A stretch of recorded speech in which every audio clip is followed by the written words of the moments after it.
do. I don't even know. Oh, I guess I'm still deciding. Hi, hello, welcome. So,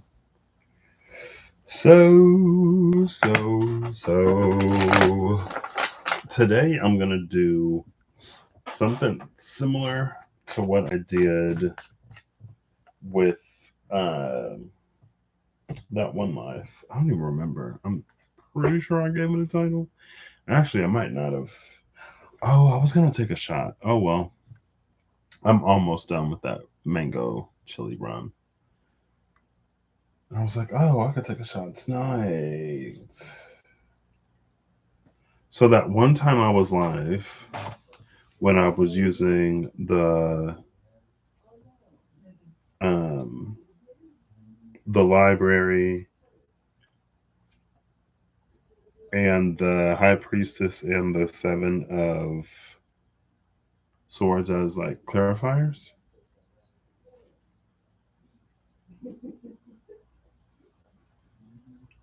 Um, trying to decide if I want to use this book or not. I feel like the mystical manga tarot was a deck that I was like, I feel like I was more excited about it than I've actually like connected to it low key.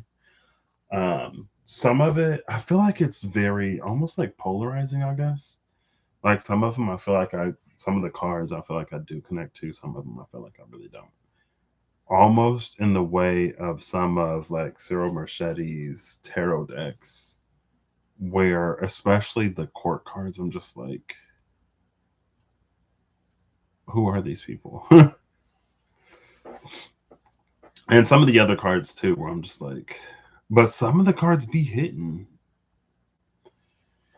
So I'm doing like a Saturday morning cartoon type thing today because I was just thinking about it. I was like, it's not Saturday night, it's technically Saturday morning.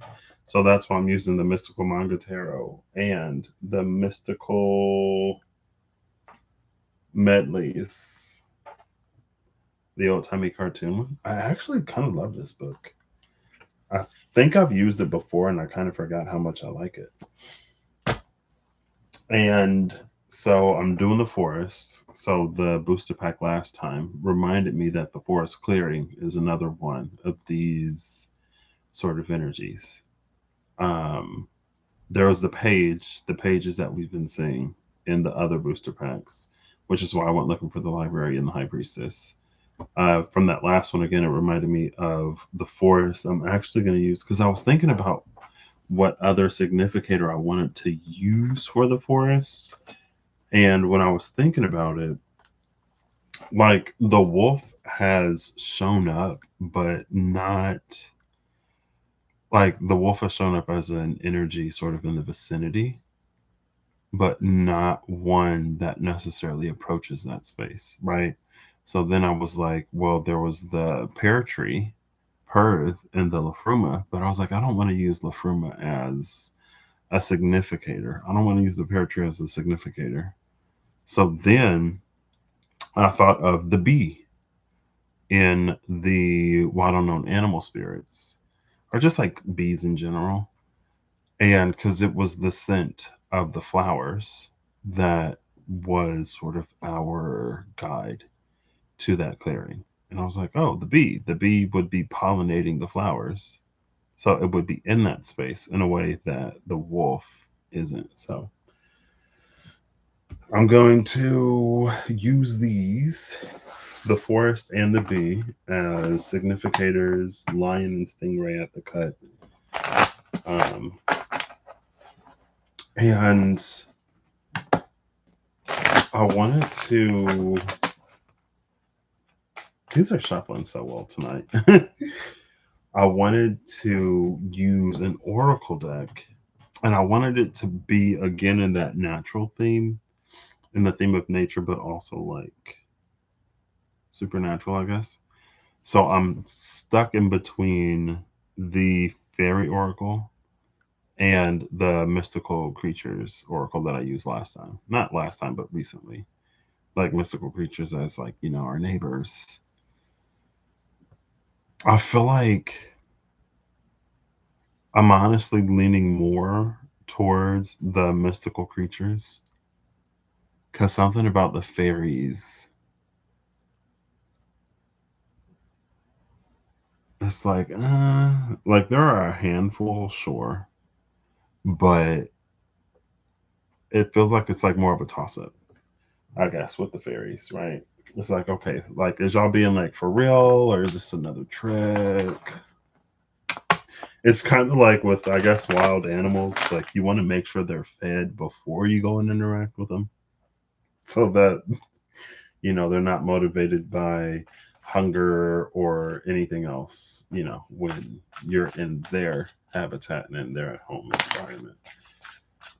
A place just came out face down. I wasn't necessarily asking for it. Two places, actually. So, yeah, I have these. I haven't taken them out of the box. Everything else is pre shuffled. I might just go with the mythical creature. And I guess I didn't necessarily want to talk about it too much here. I was thinking about going on another chalk and like talking about it, kind of like I did on the last chalk, but I think it's supposed to rain tomorrow. In that, I feel like there's this energy. The way that I've been like talking about it has been very like in the past.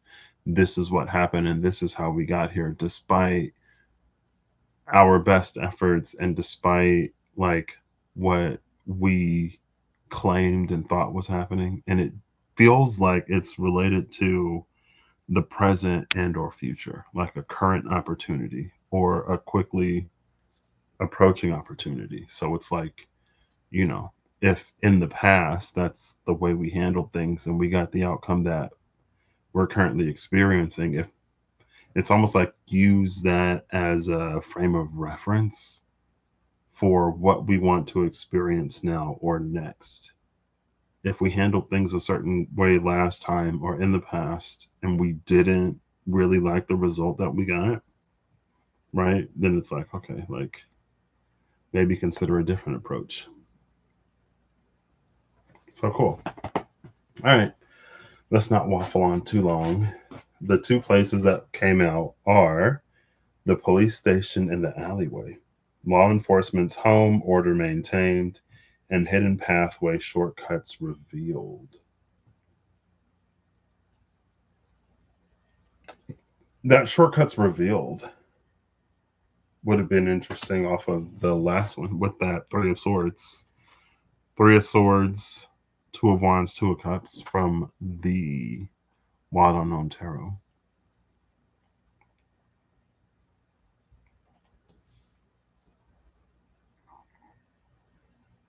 Maybe it's taking me back to that. Maybe I will.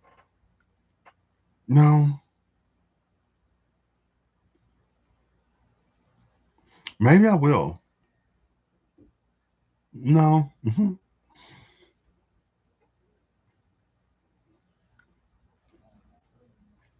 Is the sylph are sylphs fairies? They might be. In that Knight of Swords that came out in the SKT Revelations edition, there was the sylph. It was the Knight of Swords and some other card that I can't remember right now. But it wasn't Justice because it wasn't the Chancellor.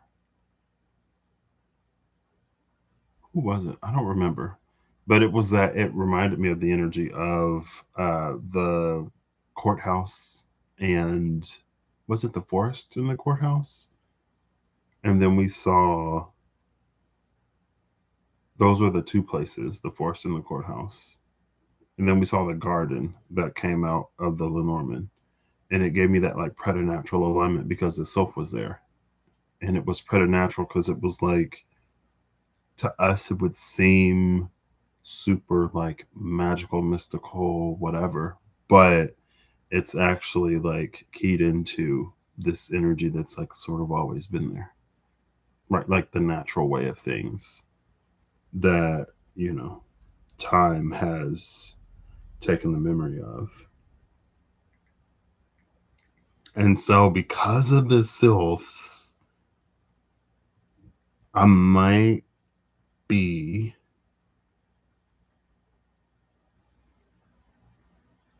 leaning towards the fairy oracle. And to be fair, like we've already seen the Nagas, and there was something else in the mystical creatures. I'm just gonna see if they have sylphs in here. If they don't have sylphs, then I'm going to use the fairy oracle.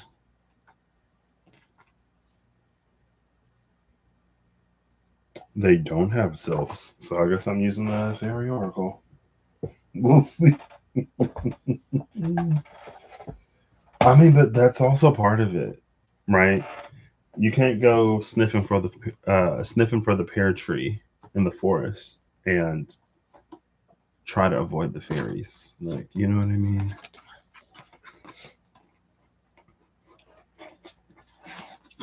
That's like going out to the garden after it's rained and not trying to stumble upon any worms. It's gonna happen. It's their environment. Cool. Now, when am I gonna pull this? I don't know. Oh yeah. I was like, how did I get on that preternatural alignment? Because this order maintained but shortcuts revealed. There's also this energy too of the um I kind of want to leave this out. There's this energy too of the alleyway and the police station that's like making it so close to getting help, but not making it inside the station. Right? Like if someone's like injured or being chased or whatever, they make it to the alleyway behind the police station, but not to the station itself, which is like so close, but yet so far. Rooftop, peace above chaos is at the bottom of the deck.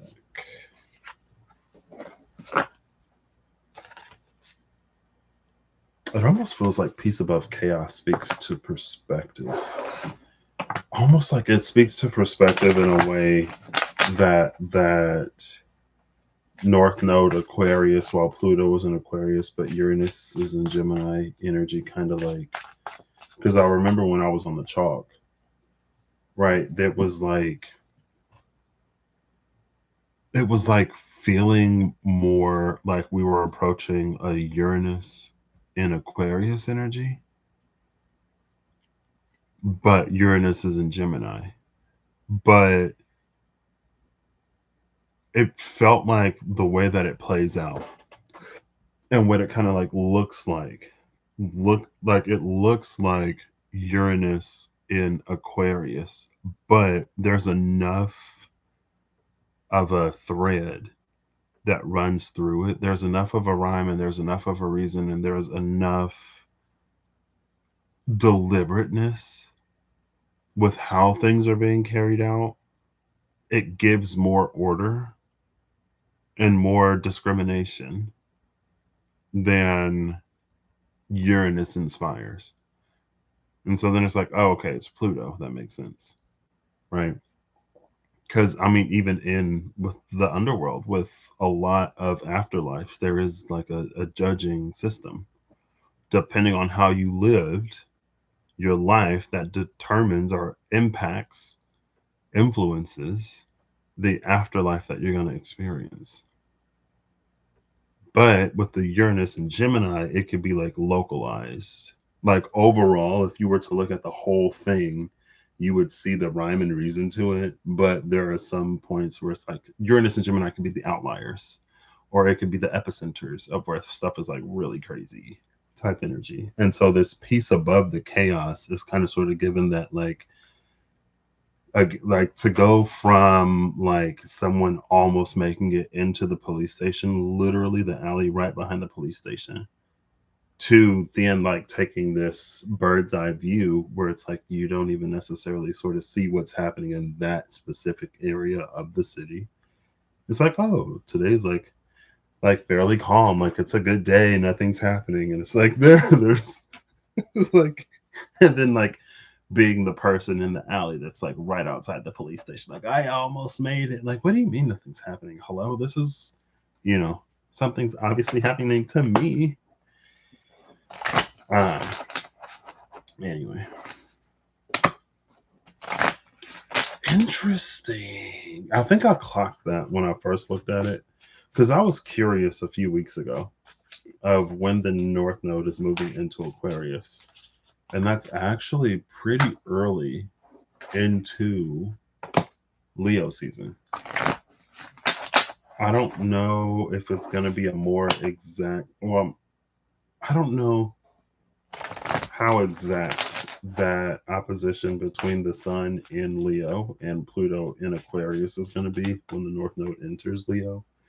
The nodes proceed retrograde though, so it's going to enter Aquarius from like 30 degrees, 29 degrees, 59 minutes, and 59 seconds, or however many seconds. Yeah, 59 seconds in a minute, right? Um,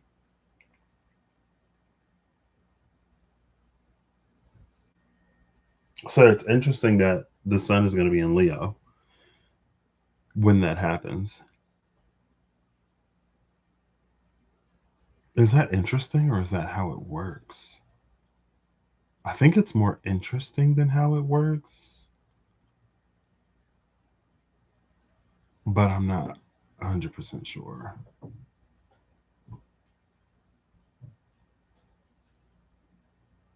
I think it's interesting. I don't think it always works that way, especially since it's calculated based off of the moon. Anyway, I had a thought when I was walking the other day, and I was like, so Mercury retrogrades 3 to 4 times a year because it's so close to the sun, especially from where we're positioned. Venus retrogrades however often, again, because of proximity. All the planets retrograde, but it's more so like how far away from the sun planets are allowed to be from our perspective. Mercury tops, if my learnings don't fail me, meaning how much research can I personally do? I'm not taking a telescope out there and looking at Mercury and the sun against the greater constellations, and you know what I mean? So I heard, and from what I've seen as I've been looking at charts, it pretty much aligns because I feel like if it didn't, I would have noticed or remembered. If I noticed, I would have remembered. Mercury, because it's so close to the sun relative to where we are, at most, it can only be one sign away. That's why, like, if the sun is in Gemini, for example, so you got Gemini, Cancer, Leo, right? And if Mercury is in Cancer pushing Leo, but the sun is in Gemini, it's like it's getting too far. But what happens is it's like, because we're looking at the sun here, right? So we get this left and right type movement. So it's like it's moving forward, but then it's completed its orbit around the sun. So it's going back, and then again, like it's orbiting around the sun. But to us, we don't have like this three-dimensional view of it. We just see it going right and then left and then right and then left. Since it's so close, it can only be one sign away. Venus is a little further, so you get two signs before or after the sun. But I was just like, if you take the perspective of like Pluto, how many planets, like how far does each planet get from the sun? Excuse me, or is Pluto far enough away that it's like wherever the sun is, that's where all the planets in the solar system are. You know what I mean? Not that it's necessarily relevant because our perspective vantage point in home is our perspective vantage point in home, but just like, for the for clarity's sake. Does that have anything to do with anything? I don't know. Girl, volcano in the golf course. Creation and destruction with quiet focus. Quiet focus and creation and destruction. See, maybe that's that Pluto and Aquarius energy. Or that's why, even though it can be kind of Uranian, it is more Pluto because of the focus behind it. It's not random.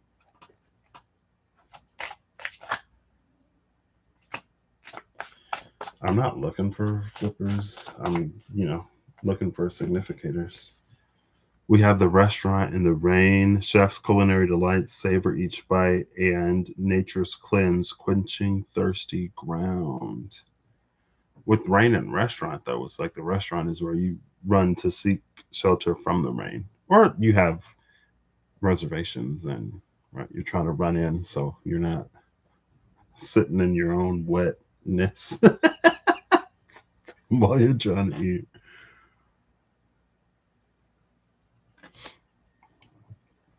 Oh, watering thirsty ground and savoring each bite.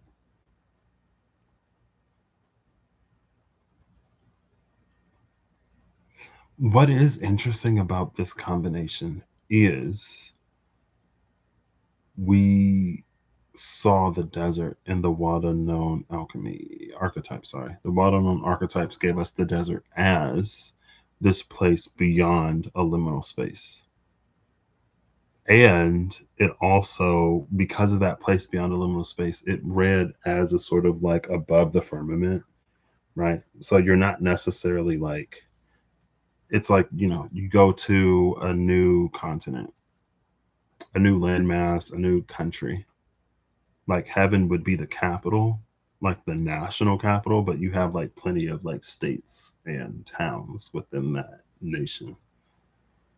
But again, for it to have come out as the desert and then to see this watering thirsty ground and savoring every bite between rain and the restaurant. What's at the bottom of the deck?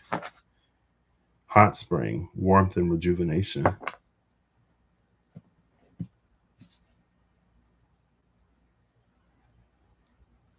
Maybe it is almost giving. I saw the High Priestess when I was shuffling the Mystical Manga Tarot. Three cards fell on the floor. It was the King of Cups, the High Priestess, and the Page of Coins. And the High Priestess in the Mystical Manga Tarot has like this whole, like a scroll, right? Usually it's just a little one of those. It was like one of those. It goes and goes and goes. And it was almost like the High Priestess was reading the, even before that, the final cards were the Seven of Pentacles and Justice. And in the Seven of Pentacles, it was seated. Seated. I feel like I did this. Was it the last live or the one before?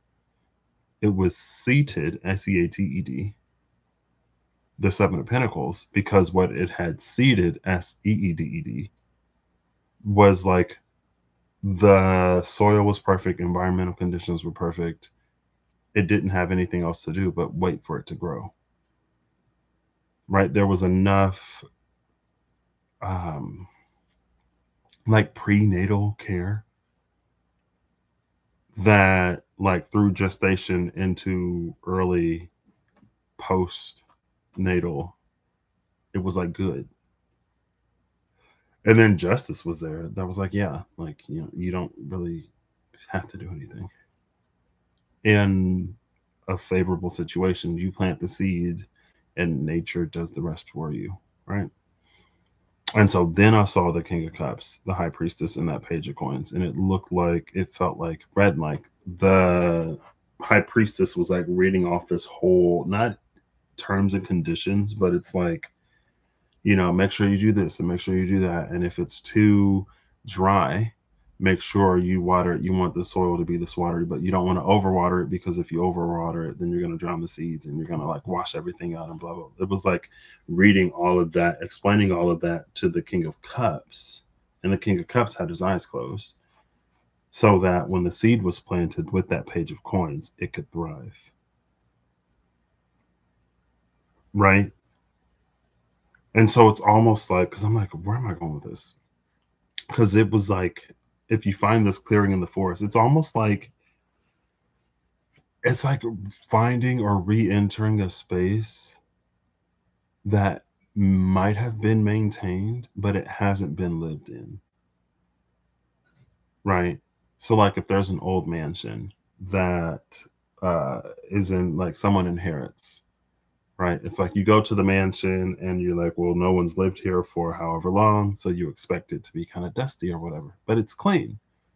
it's been maintained, but there are still like, there's furniture covers over everything, and a lot of the the blinds, the curtains may have been pulled close. So it's like you got to pull the covers off the furniture, you got to open the blinds, you got to open the windows, get some air in there.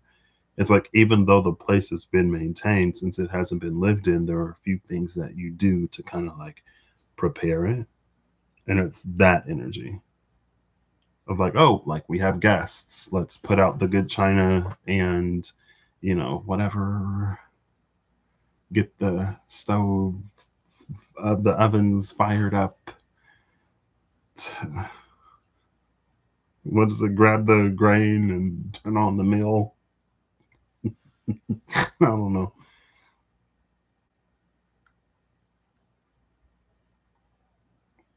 There is something to this savoring, though. And maybe that's just the joy in it. I wonder if there are. I feel like there have to be, right? Because it's like for the divine talk, it's just like, let's say that you got to be kind of like tough love for a while. Or just like, not even if you're tough, it's like, it's when someone you have charge of like sort of gets it together and you get to just like celebrate and be happy for them with them, where it's almost like a relief on your part. You're not worried about what they're going through and what they're experiencing at that time. You get to just like celebrate. It's that energy of like celebration. Cool. All right. If I can make it three shuffles without a card falling out, I will cut the deck and we will look for the forest as our second significator.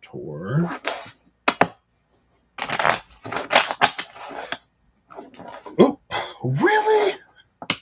I was literally just thinking. I'm like, I'm just cutting and shuffling the deck. I'm not doing one of these, right? So I'm like, a card isn't going to fall out, and then one came out. It is the bedroom, cozy refuge, dreams and comfort.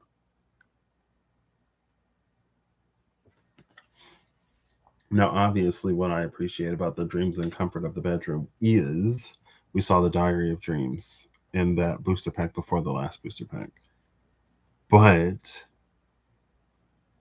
it's like, again, sort of playing off that energy of like, it feels like there's an aspect of the divine that's like really happy to just like kind of be able to love on folks and not have to worry about like all of the stuff that they're going through. You know what I mean? Like, so glad you finally chose. It's almost like, you know, I was seeing this on Instagram, a few reels of like, when you love someone, there are things that they go through, especially if it's like people or jobs or career, like things that didn't treat them well. It's like for the people that love them, they kind of carry it for longer than the people who actually go through it, right? The person who goes through it, they may like heal through it and do whatever, but to be the person that had to like comfort and console and like sit with somebody through something, and then like if they were to go back into it or still be experiencing it, it's like you're gonna go like you finally got a break and you're gonna go back into that.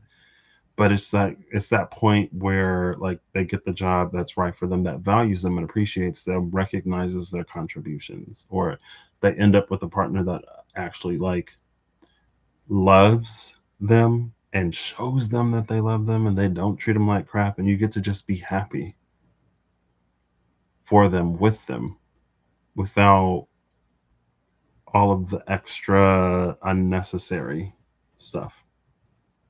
And so the dreams and comfort, it's like you, if it resonates for you, coming into this energy of like beginning to experience the things that you've always dreamed of, right? The manifestation of your heart's desires, and then the comfort in knowing that it's like not going anywhere. Again, like it's that thirsty ground that savors the rain. You don't have to like, because if the thirsty ground were to drink it all up too quickly, it would flood, and then the floodwater would destroy stuff. But at that savoring, it gets moistened and enriched. Excuse me, without it being more than like the soil can handle. Karaoke melodies for expression. So yeah, love that. Dreams and comfort, melodies for expression. Just like ooh, you know, that's a great energy. I love it. Let's make sure we're choosing that, right? I'm gonna do two. Every time it'll get one. Oh, sorry. I'm like, please. The river. Constant moving stream and go with the flow. When it happens, as it's happening, go with the flow. Bottom of the deck is the cemetery. Legacies preserved. Memories laid to rest. Memories laid to rest and go with the flow. And then the karaoke is behind that again. Under these memories laid to rest. So maybe you pour one out for, the times gone by. You take your moment and then you keep going. And then we have the wishing well. Echoes of wishes. Cast your intentions. See? Dreams and comfort. The wishing well. What's that song? I'm pretty sure it's Imogen Heap and not Frou Frou. I think it might be on the Sparks album.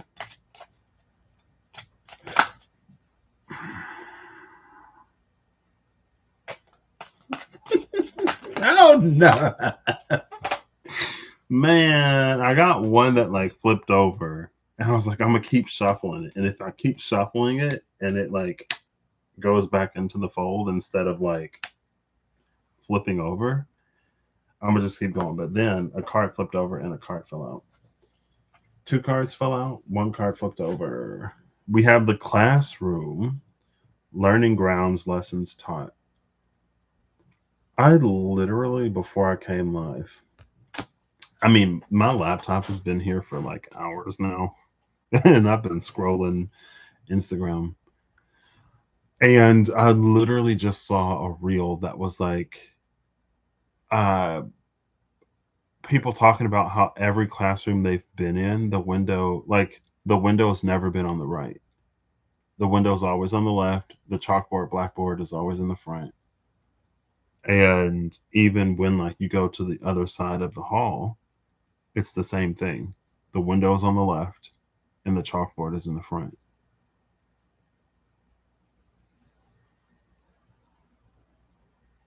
Even in the picture, right? The windows are on the left.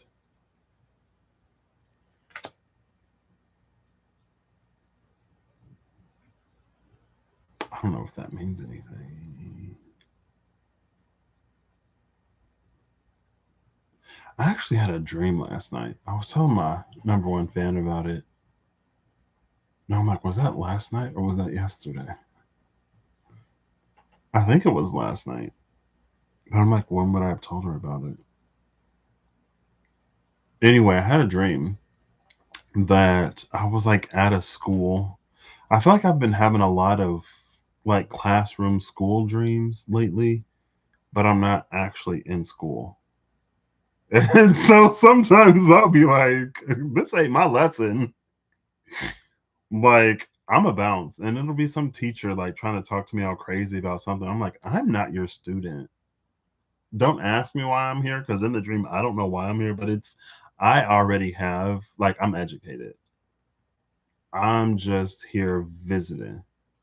I came to school to check up on my favorite teachers. I don't know. But again, it's been a lot of them. I feel like I usually have them, not extremely frequently, but it seems like more and more lately I'm having more and more dreams where I'm like in a classroom setting and it's clear that I'm like not there to learn. I'm just like there, I guess. Um, actually, I guess I'll say one of the more prominent ones where I was learning, it was either Chinese or Japanese. Well, that was a different one because that was an Asian language that I didn't know. Um, and then when I put it in or I spoke it to Google Translate, it may have been like Filipino or something. Um, what's Filipino? Tagalog.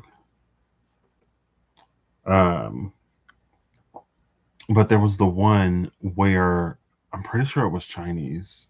I took a quarter or a semester of Mandarin in high school, so it's like in my subconscious.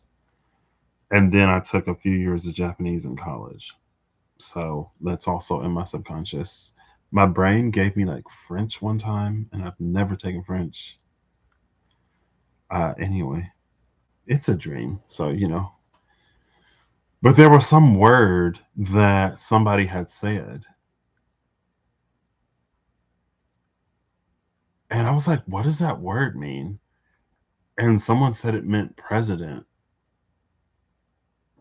Now it's interesting because I feel like I was in Chinese class, but when they said that the word meant president, the word I was thinking of that meant president was Japanese. So, like, this is my recollection of the dream. I'm like, I don't even think that was the same language for one. But it raised a flag in my mind. So there was a teacher there, and I asked the teacher, I was like, what does this word mean? It doesn't mean president. And she was like, the word meant, and like, I feel like I actually said the word. Like, I woke up half awake. I was like, I made a little like video clip voice note of the word, and then I went back to sleep. Can't find it. But the word meant something. It was like when your parents are leaving, so you think you have free reign and you have like this huge house party, but your parents come back sooner than you expect them to. And it was that panic of like trying to clean up the house and like get everybody to leave before your parents like walk through the door. It was that feeling of like they're pulling into the driveway. You know that they've come back and you're doing something you're not supposed to be doing, and you're like, and then of course they come back. Right. That's one of the last classrooms I was in where I was like actually learning, and it was a foreign language. Anyway, I had this dream where it was like again this school classroom setting. I wasn't actually a student, but there was some like competitive sport that they were playing, and I was just playing like for funsies, right? And there was some kind of match, and the equipment that we had when we were training was not the equipment we had during the match. I'm new to this game, don't really know the rules. I don't have my equipment, so I'm like, I'm gonna do my best, girl. Like, I guess I'm gonna try.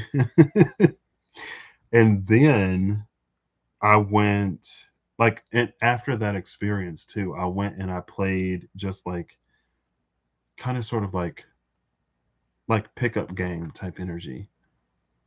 And I was better because again, at first I didn't know the rules or anything, and I didn't have any of the equipment that we trained with. So I'm like, how am I supposed to like do all of the stuff I'm supposed to do? Like one of the things I was supposed to have was like a shield, right? There was like a shield in my left or right hand. I don't. There was a shield in one hand and a whatever in the other hand, and of course, like you know, you use the shield to block, and then you do whatever with what. But I didn't have a shield, so I'm just like, and that's why I was like, okay, like, what am I supposed to be doing? Like, they're coming at me and I don't have a shield. I just started taking them out.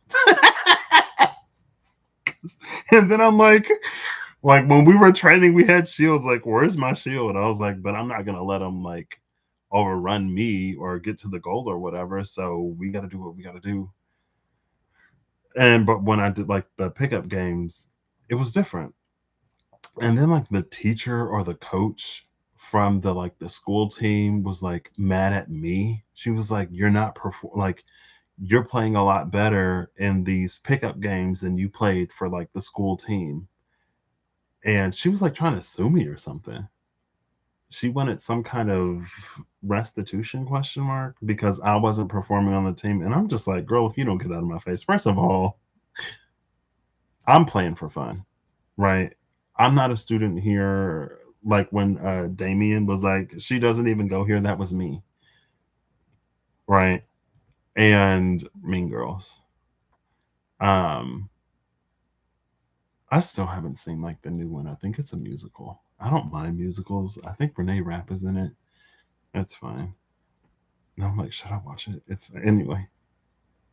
And I was like, I was new to the game. I didn't know the rules. And then I was like, wait a minute. Like when we were doing the training and stuff, I didn't even have the equipment. Like I wasn't even properly equipped when you put me out on the field. So how are you upset about anything when you're not the one? And that's one of the things IRL that's like one of my bigger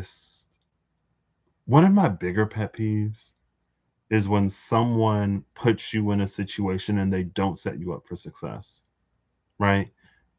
Like it's happened to me a few times where, like, for example, I had this one job and I was already like kind of stressed. It was back when I was a student, right? Back when I was still enrolled. And there was this thing I didn't want to do, but I inherited a program from my predecessors. And I was like, okay, like I got exams, I got all this other stuff going on right now. I don't really have the capacity, but if this is the tradition or whatever, then I'm gonna show up. So I did. I proposed it. We got it funded. The guy I worked with, he was like, I'll take care of everything. All you got to do is like, go to Hall Club and make sure that it gets approved so we can get the funds to get the bouncy, whatever, to get the inflatables, to get the food and everything. And I'm like, okay, I'm talking, of course, like my full time, the person that's supposed to be my, help, my resource, my boss. She was like, because the food was being delivered that day, and she was like, you don't have a freezer for the ice cream, so you can't take it. And I'm like, what? She was like, yeah, like you don't have a freezer for the ice cream, so I'm not gonna let you get the ice cream from this order. And I'm like, it's been weeks. If you like, and the situation I'm in, like, if I need a freezer and all this other stuff, why are you waiting until the day of to tell me? And then you're not even, it's just like, and you're telling me I can't. So I was like, you know what? I'm a decent person and I treat people decently, right? I know that there's a lot of jobs out there that are like a lot of thankless jobs. Think like the folks that work at the DMV, right? Everybody who goes to the DMV complains about the people who work there, and the people who work there got to work there, got to interact with the people that come in already got an attitude for whatever reason. And I try to be pleasant generally. And so there was this, the sector in the building where they're kind of sort of like notoriously difficult to get along with. But again, I try to generally be pleasant. I've never had any issues with the folks. And I like, I work with them every now. I don't work with them, but I've gone to them every now and then by this point because I've worked on campus for like a few years, right? And so I just go in, I explain to them the situation. Hey, like, because there was a freezer in the back. And I was like, well, can't we just put them in the freezer in the back? This may be TMI, but I'll walk through it. We'll continue. I was like, can we just put them in the freezer? Can we just put the ice cream in the freezer in the back? And she was like, well, that freezer belongs to that other group of people. And so, no. And I was like, well, can I just like ask them if I can use the freezer? It's literally only going to be in there for a few hours. And she was like, yeah. She was like, I don't think they will, but you can ask them. So I'll go over there. I ask them, I'm like, hey, this is the situation. Is there any way I can use the freezer for the ice cream? And they were like, yeah, sure. I was like, okay. So I go back to her and I was like, okay, I got a freezer for the ice cream so we can put the ice cream in the freezer. And then she was like, well, how are you going to like keep the ice cream cold when it's outside? Because it was an outside event, right? There's inflatables and everything else. And I'm like, so then I go and I talk to maintenance. There's like this freezer cart thing. Like if you have an ice cream cart, the freezer that you keep the ice cream in so it doesn't melt. And they gave me an extension cord. At the end of the day, everything worked out. But I'm like, if I need all this, I don't know that I need all this because she's been there as the program's been being run for years and years. It's not anything I wanted to propose. But again, I'm going to, do whatever because I inherited this. And it's like, if you know I need all this and you're supposed to be my boss and you're supposed to be on my side, why didn't you tell me any of this until the day of? So what, this whole program was supposed to fall apart or whatever, or at least there wasn't going to be any ice cream while it's hot outside because you just, it's like, and there have been other experiences where it's like the people who are supposed to be on my team are supposed to be on my side. It's like, again, like, so that's why when it came to her in the dream, I'm just like, you put me out there without any of the equipment that I need to actually do this thing that you already know I don't know how to do, but you're mad at me because when I did my own thing, I did it better. And I'm pretty sure I played a role that like I wanted to play. I wasn't forced into this position of, I guess, basically something like a goalie.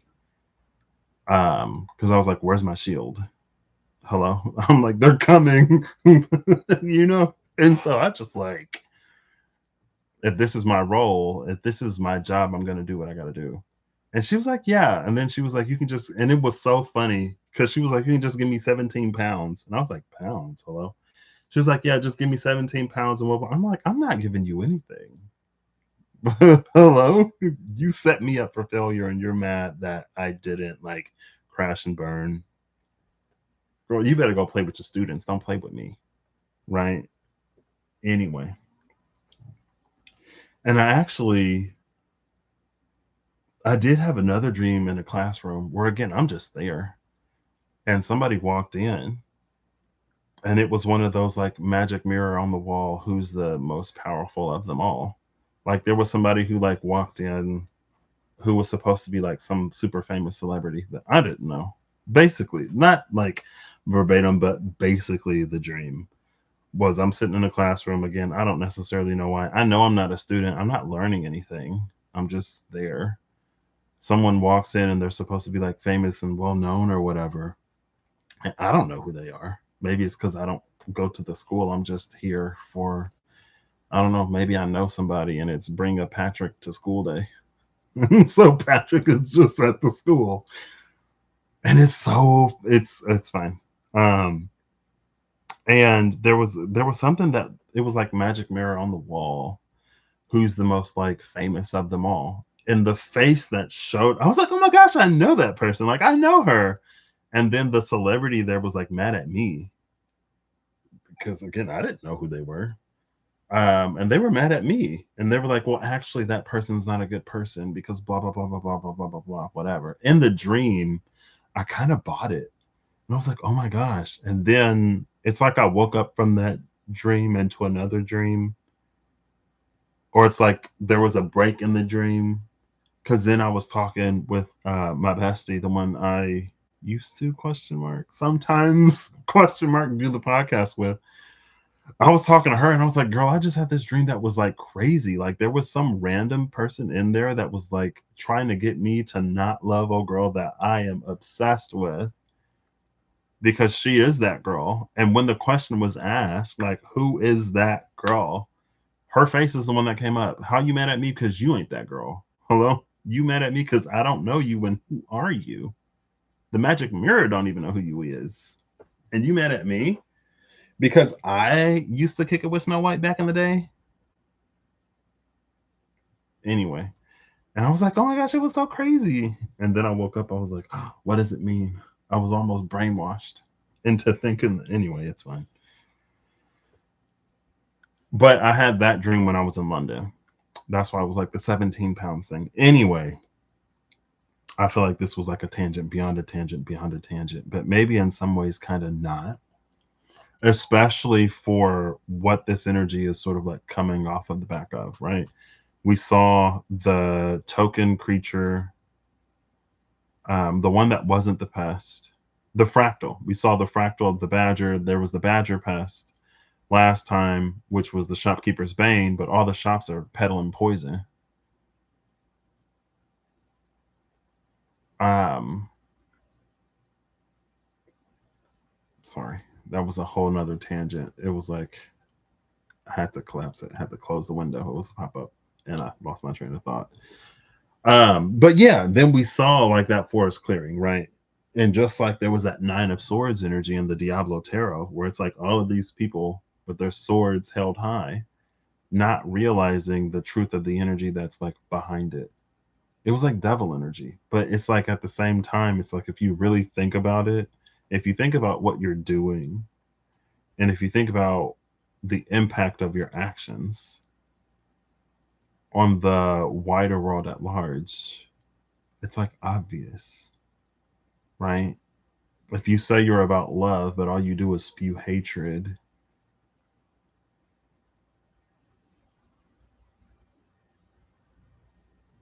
you know what I mean? Like, anyway, so then to have that dream where I'm just, I'm in this classroom for I don't know why, and, you know, I get dragged into this game that I don't even know how to play. I'm not equipped, but I'm gonna do my best. And like we had to end up winning because ain't nobody get past me. You know what I mean? And it was like there was a bit of a because it was like without the full suite of everything, there was almost a flow to it that couldn't whatever. Like there was something that basically recharged, right? And so whenever the shield was raised, you can recharge the other thing so that when you use it, it can actually do something. But I had to use it so frequently because I didn't have a shield or whatever that it didn't get enough of a charge to be like truly effective. But again, I'm like, we still won. And again, it's like you Matt, it's how you gonna set me up for failure and you mad at me that you don't get the stellar success of when I'm actually like prepared and I know like what's going on and I'm properly equipped, right? Like we still won. And I was a stand-in anyway. All that from the classroom. Bottom of the deck is the cemetery. Legacies preserved. What it is that? Memories laid to rest. Memories laid to rest. Legacies preserved and lessons taught. See, this is that combination of, especially because we just saw the river with the cemetery and it was like going with the flow. You can look back and you can think fondly because that came out immediately after the celebration of like dreams and comfort, right? So you can have that moment where it's like you look back at how far you've come or whatever, but then you move on. This legacy is preserved and lessons taught. This is how we keep repeating the same things over and over and over and over and over. Those who don't learn from their history are doomed to repeat it.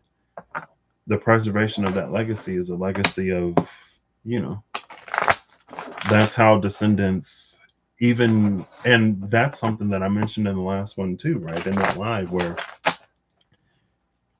it was the metaphor of like whoever pulls someone up on camera, right? Like, is this you on this video doing this thing? It's not your ancestors that did it hundreds of years ago or tens of years ago or however long. Like, this is you in real time doing the thing just because you don't, you know what I mean? Just because it's like you're still doing it. And that's the legacies preserved. And especially when we're talking about this space, like it's preternatural because it's always been natural, but it's so detached from current reality that we think it's something like impossible or mystical or whatever. When in reality, like that's the truth of how things are supposed to be. For example, if you're from like a rainforest, right? Things are supposed to be kind of humid, super lush, ultra lush, colorful, everything everywhere.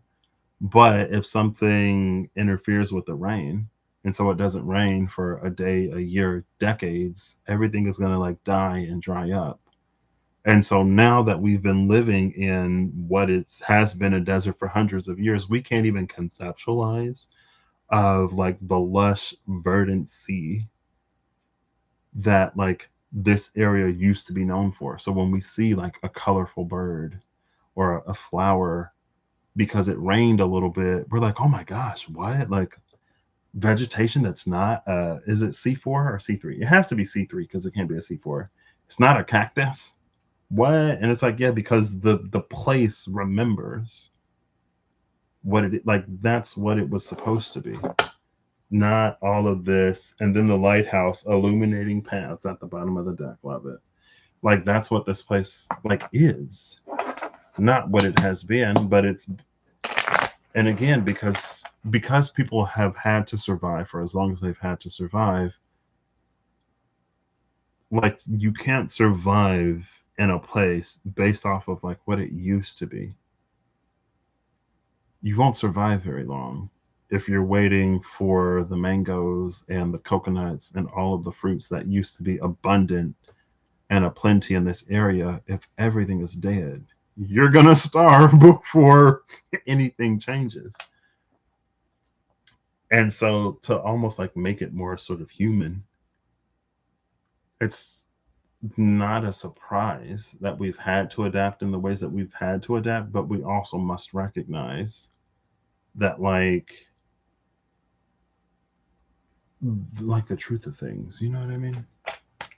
And so if the rain starts to fall again, and if because the earth remembers, it starts to become what it has always been outside of this minor, and maybe that's again kind of sort of that like Uranus and Gemini here, but like with the alleyway and the police station, but from the rooftop it looks like everything is good. Like in this little bit of time, this place has been a desert, but for eons it was a rainforest, and now that the rains are falling again, it's returning to what it used to be. We have to unlearn the things that we've learned to survive in this, because it's changing again.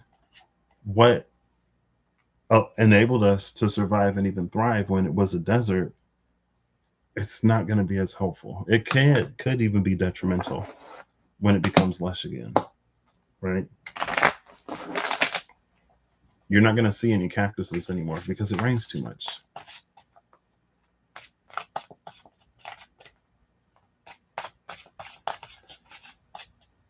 One more.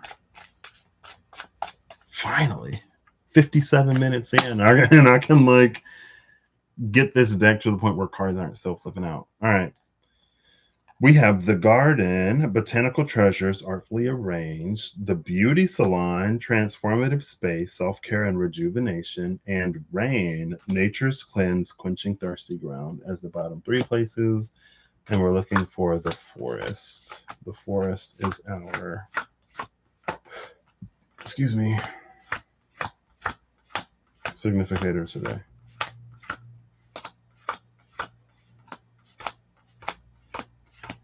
And imagine the things that we do. The forest was in between the theater and the gym.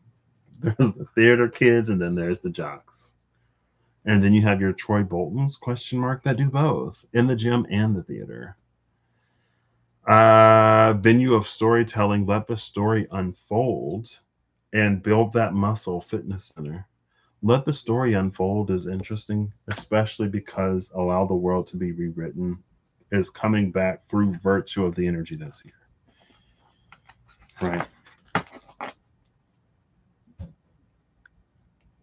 It's only been a desert for the past several hundred years, right? It's like it's only been a desert for like 1,500 years. It was a rainforest for like millions. And it's like 1,500 years. That's like a huge chunk of, not a huge chunk of recorded history, but you know, for the modern day, that's a long time. That's hundreds of generations, right? Sure. Who was this? There were two cards that were face down. I only looked at the one that was face up. Now the question is, do I just keep these face down cards face down and continue? Or do I flip them face up, put all the cards back into the deck, and shuffle it back? I think I'm going to keep them face down, especially because the significator is just a significator. I'll keep these face down and we'll keep going. Look, there's the frog. Healing rain. With all that rain that we saw. The cosmic egg and the frog. This got temptation written all over it. Because it's like if the snake goes after the frog, then who's going to keep the egg warm?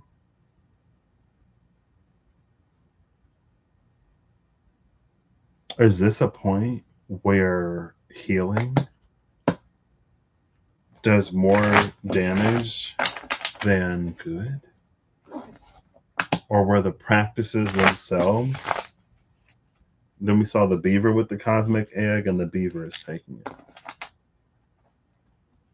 it. Where the cosmic, what was I saying? The point where like the healing or the attitude around healing becomes kind of like toxic.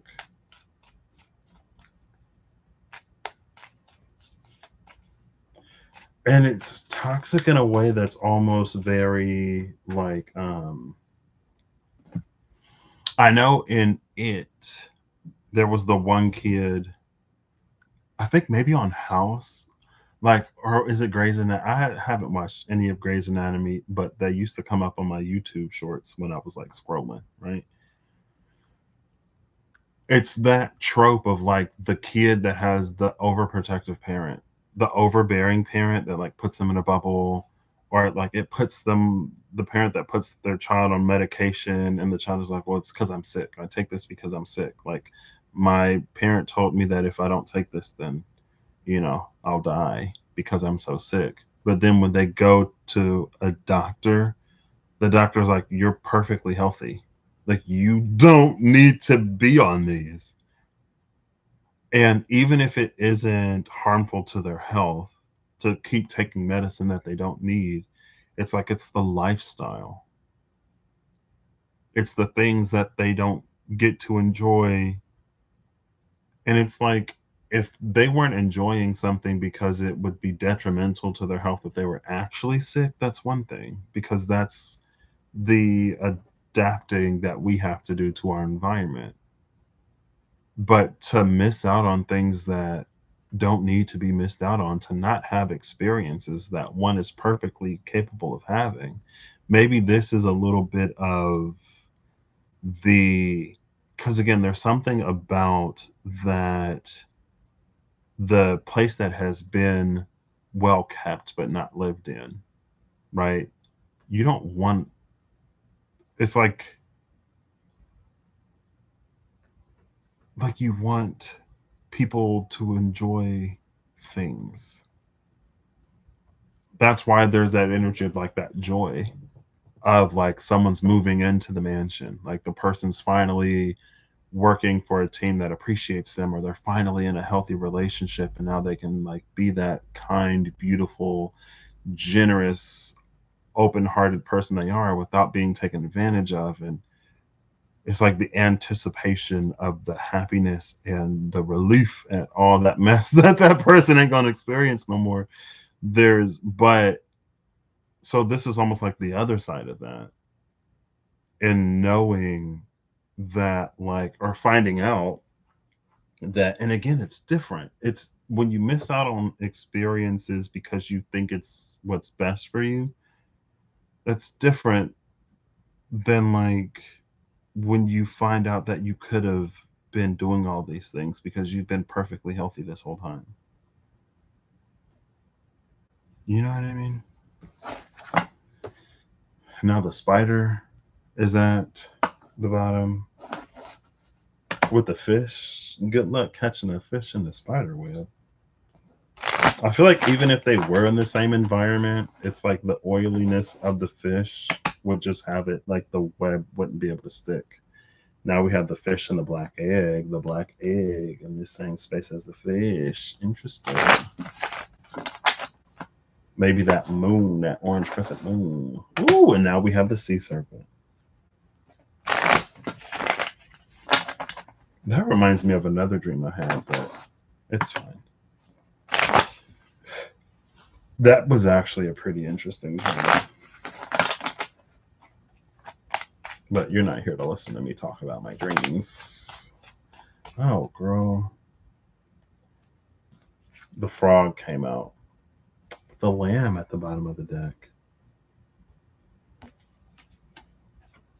And the owl under the lamb.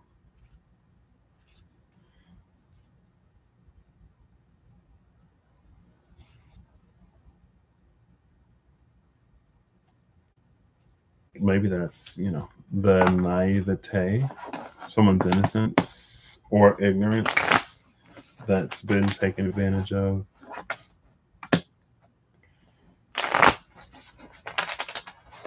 I don't think owls prey on lamb, but if they're hungry enough and if the lamb is there, they probably will.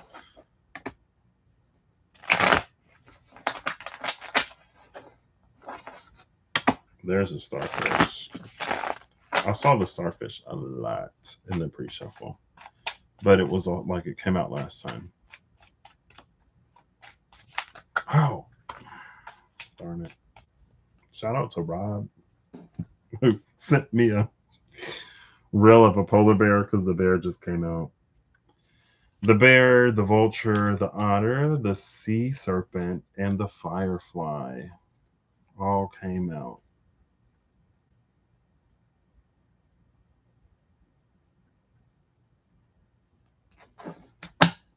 With the elephant at the bottom of the deck.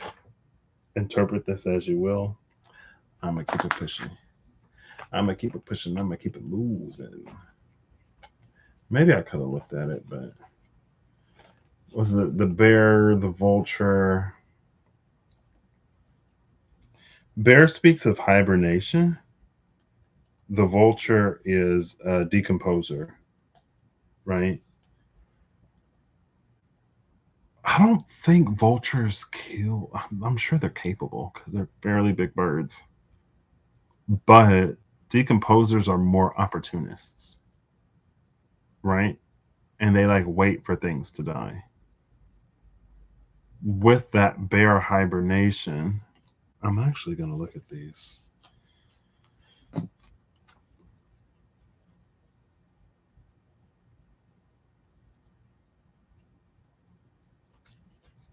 So the bear is hibernating. The vulture is waiting for something to die. And then this otter is here. Between the bear and the otter, it's giving like a dream, right? Like someone's living in a dream world and they don't know that in reality, like they're dying. Maybe they're not eating. It's something like that, right? If they hibernate for too long, the body isn't going to have what it needs to continue functioning. And that's what the vulture energy is looking for. But again, it reads like a dream or it reads like a fantasy. It reads like, I can't think of one in particular. I saw a theory recently. It was another short or reel. That Pennywise, I talked about it earlier, right? Because there was the one kid whose mom was like, "Yo, ma," and it's like he was perfectly fine. Um, Pennywise from It and Mary Poppins are like the same class of being, but like Pennywise feeds off of fear, whereas Mary Poppins feeds off of like joy or happiness or something like that, right? It's the energy, and I feel like there's something else.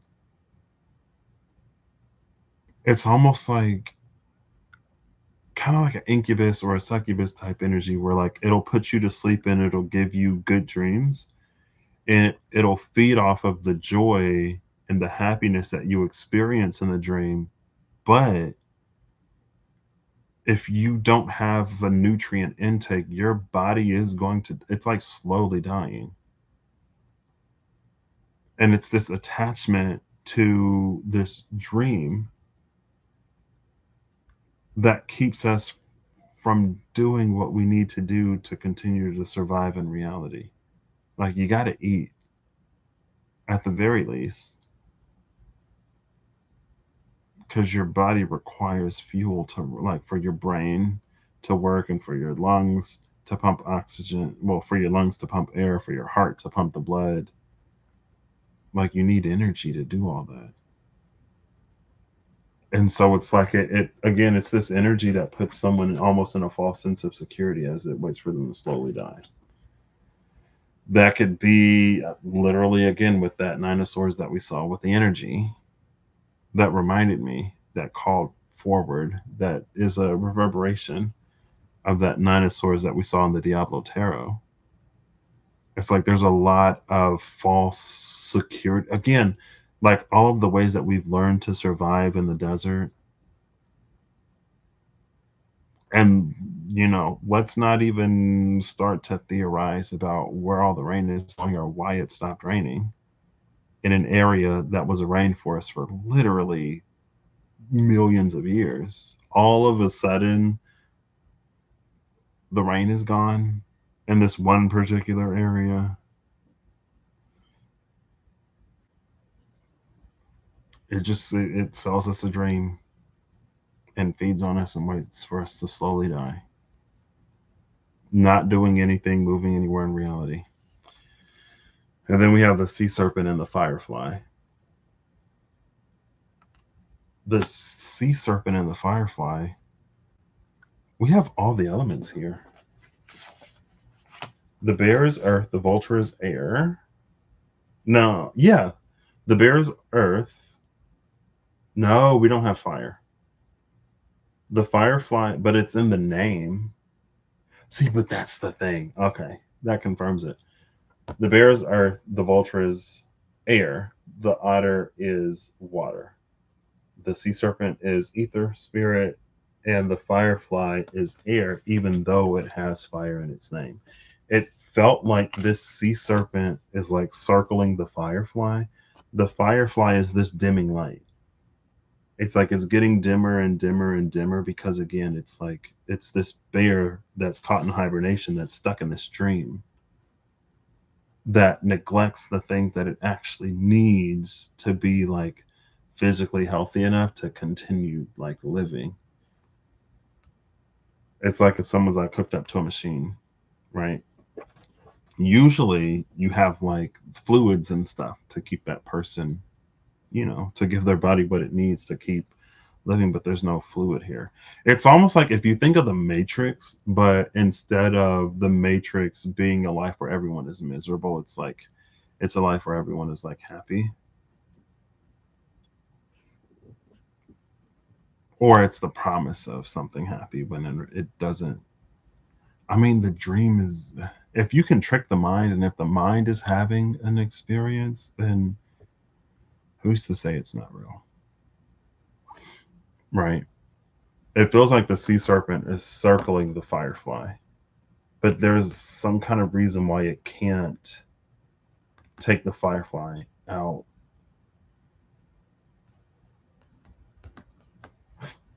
I don't know if that's playing on the energy of like free will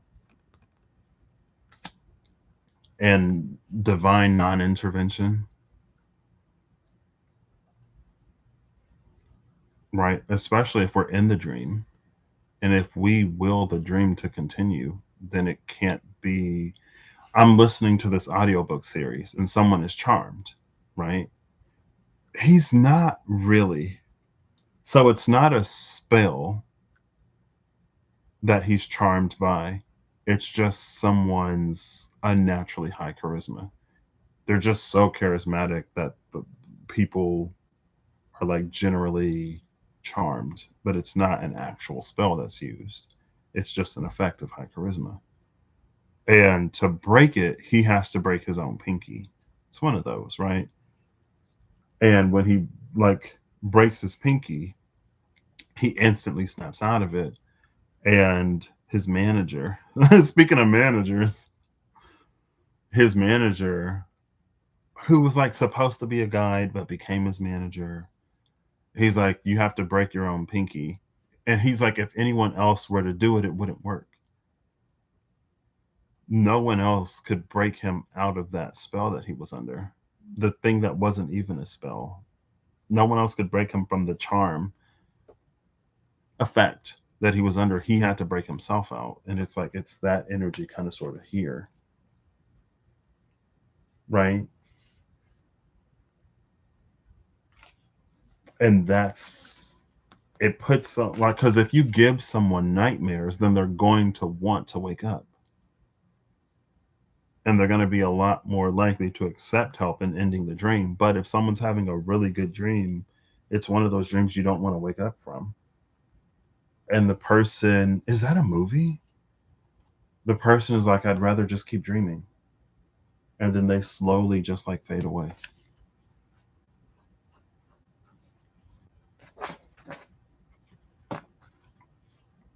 And then I guess there's the elephant. Here's the fire. There's the fire. And it's not the firefly. It's elephant right here. But maybe that's like, after the spark goes out, that elephant is the sea serpent that comes in and like, someone wants to go, you gotta let them go.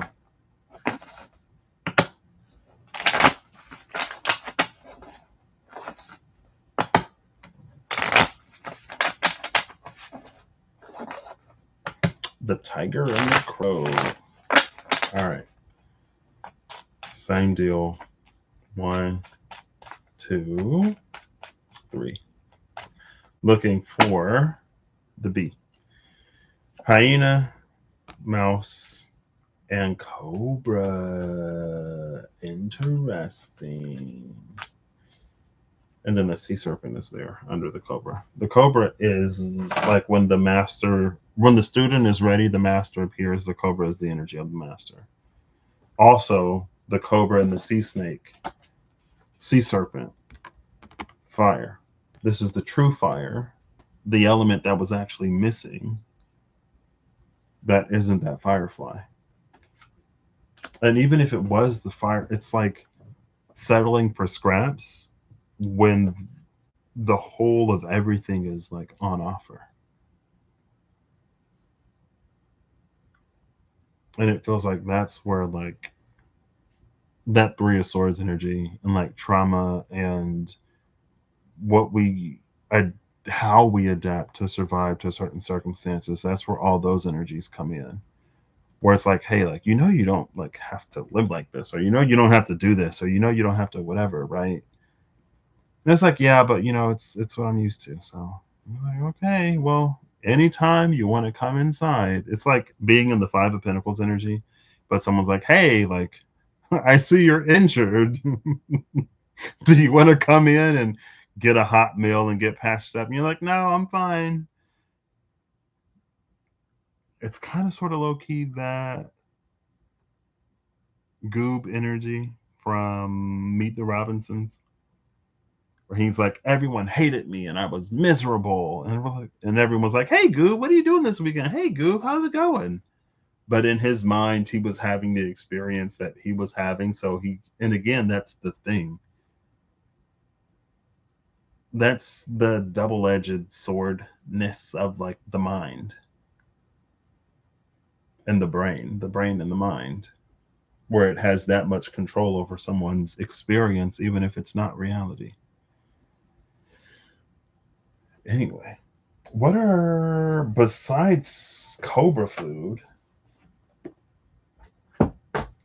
I don't know what the mouse is in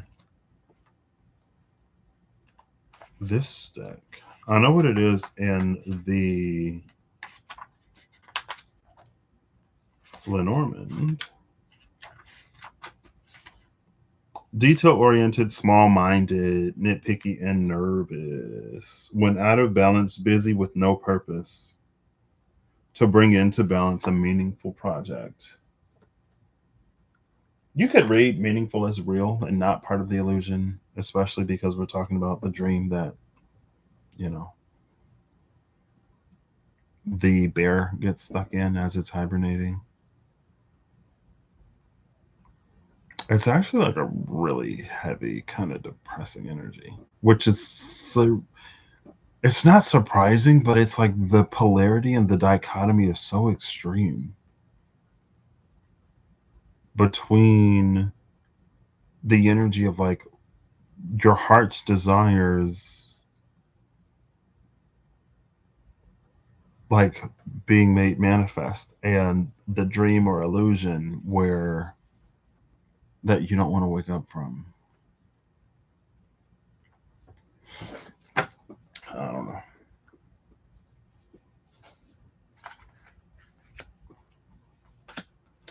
Again, these are just significators. The dolphin, the whale, and the phoenix. Who am I looking for? The honeybee. The bee. Again, an hour and a half, and we ain't even into the cards I want to get into. I could have looked for the butterfly, because the butterfly is another pollinator. The butterfly is in between the lamb and the starfish. But on the other side of the starfish is the oyster. And on the other side of the lamb is this firefly. So that, yeah. And it's interesting that it's because, it's doubly interesting. I was going to say it's interesting because the butterfly is associated with metamorphosis and transformation. That we would have this basically the lock and key on the regenerative healing and this non starter with the lamb and the butterfly. We also saw the lamb with the frog.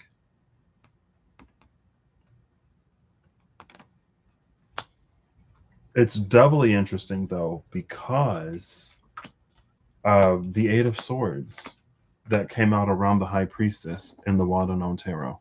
The Eight of Swords, which was the monarch butterfly in its cocoon, ready to hatch at any time, and the Ten of Pentacles.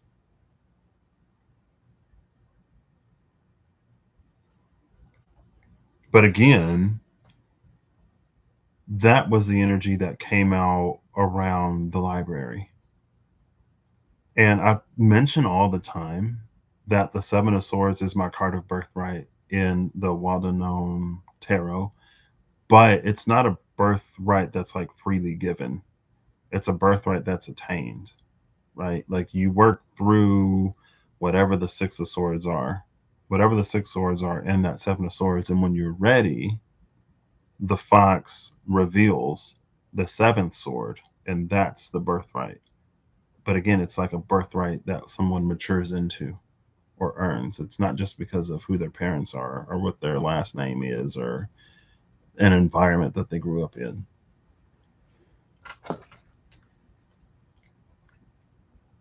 And so, yeah, anyway, let's continue.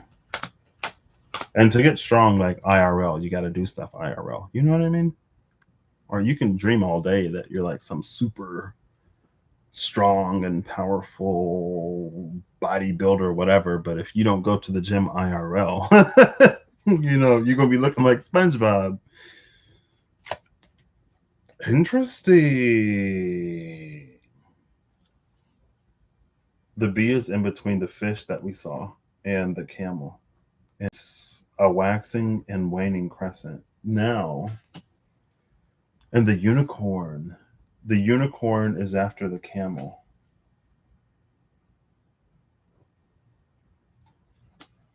With this crescent, and it's still blue, with that crescent moon, it's a camel. But under the light of the full moon, it's a unicorn. And again, we're looking at like mythical creatures. We settled on fairies, but the snake is before the fish.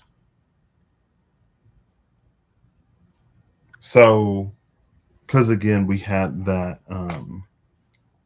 the sea serpent that was orbiting the firefly, like because someone didn't want to wake up, the sea serpent can't wake them up, and their light just gets dimmer and dimmer and dimmer. This is like if the sea serpent was able to intervene with that firefly, wake them up from the dream, and then you get this like flower of life. It's interesting. We have the flower of life inside the snake because it's the flower, the pear blossom flowers in the forest clearing, right? So we kind of see the flowers, the bees that pollinate them, and then the true form of that camel under the full moon. But this is the card before the card before, and the card after the card after. Also, notice how all of these are dark, which again sort of plays into that the false light of that dream fantasy that we buy into, not noticing, realizing that we're actually like dying in real time, starved of, the things that matter.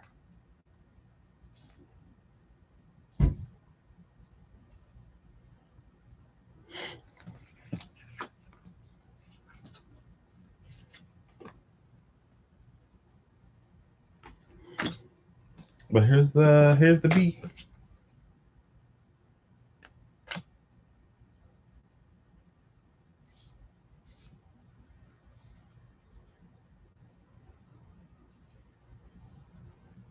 Oh, even the snake.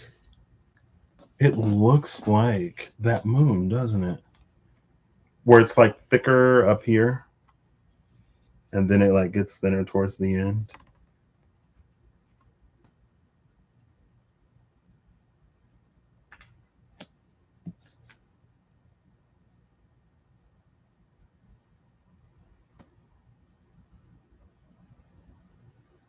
What I also like about, or can appreciate about the camel coming out is, again, with the energy of like the mansion that's it's well maintained but not lived in.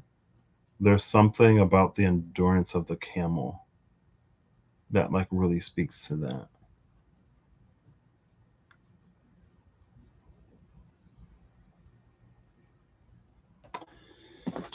All right.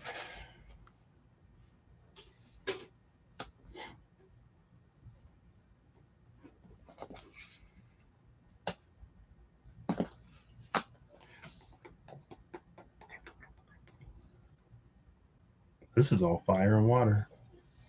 It's all fire and water and spirit, I guess, with the unicorn. I feel like it's interesting that the all the elements are fire and water because we've seen the elemental creatures. There was a spectacular sky whale and the elemental mascot, the fire and water whale, the fire and water bird, but also we saw that magician in the tarot apocalypse, and it was getting fire from the angel, but it was coming out as water, and it was that whole metaphor of like the magician getting on chat gpt or talking to one of the guru sage's mentors about like, like I'm getting fire from the angel but it keeps coming out as water, like what am I doing wrong? And then chat gpt, the guru, the person is like, oh well, if like you want to get fire you got to do this and do that, and it's like it's supposed to be water. It comes out as water because it's supposed to. And maybe that is an interesting energy here where again we're savoring the rain. So the thirsty ground is finally getting water and we're trying to see how to scorch it even further. Right? I didn't even catch that. I mean, I guess it wasn't there, so it wasn't yet there for me to catch. Because again, it's coming out of the desert. You don't need more fire in the desert, but it is interesting because with the goblin glass right was creating vessels out of some kind of, I want to say, sacred sand and flame that made such extraordinary vessels like that of the badger pest. And the badger is just the form of the vessel. It doesn't speak to the magnificence that it contains, right? It's just a vessel. And we did go looking for, the vessel in the wild unknown alchemy. Um,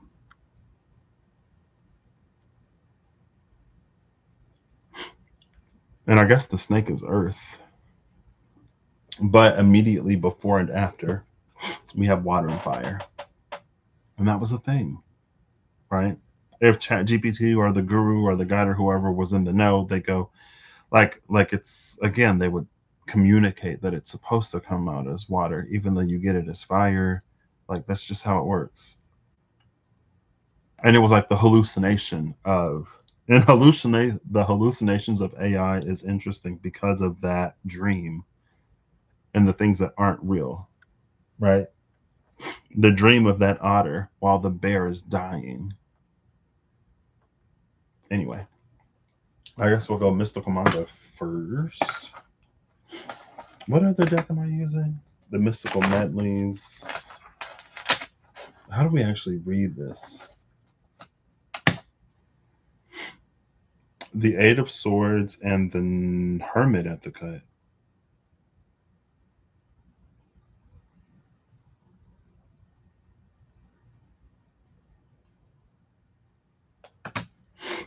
Mystical Manga Tarot first. We're gonna get a clean flip or clean fall. I could look before and after the Magician bait. I'm not doing that. No significant. Ooh, who was that? Who was that? Hello? I know you didn't just flip over. The Queen of Cups. Okay. And her eyes are open. She can see clearly now. The rain has gone. And that's the rain from the frog, not the rain from the rain, right?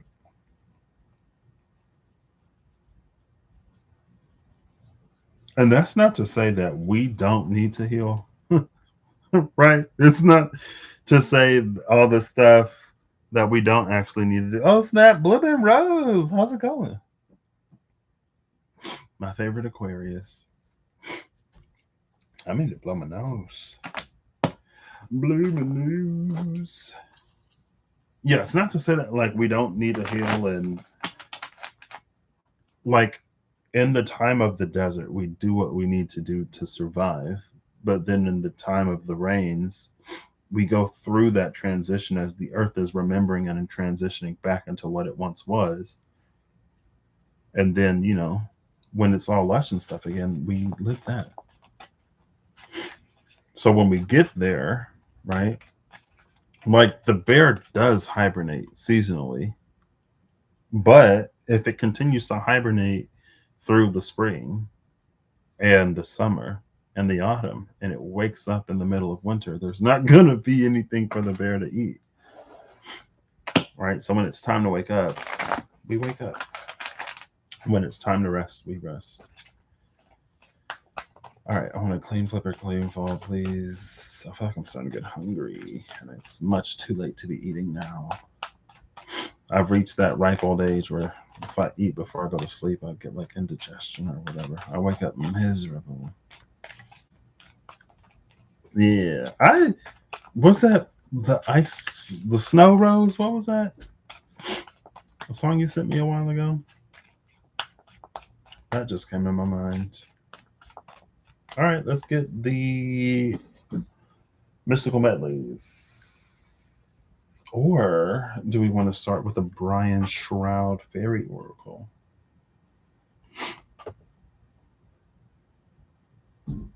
Glominous Doom. It was in reverse. Oh,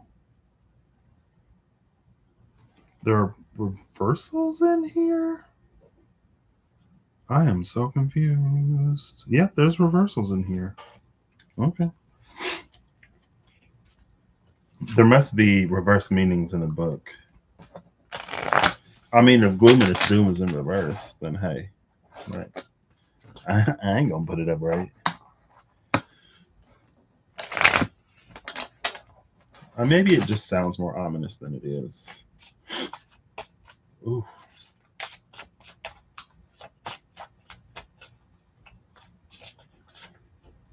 Look at that.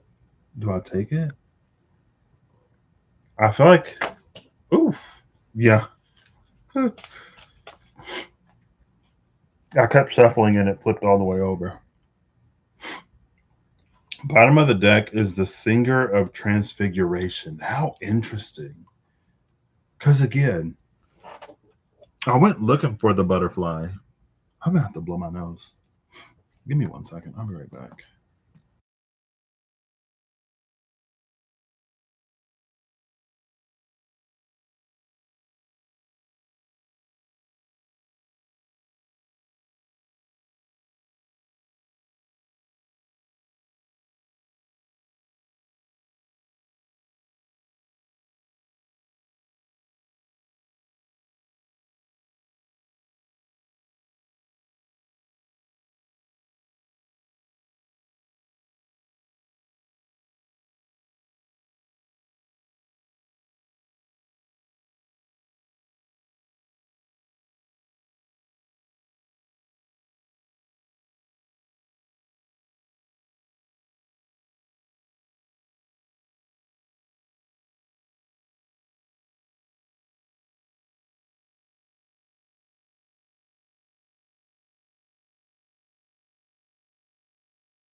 I kind of got a POTTY. I'm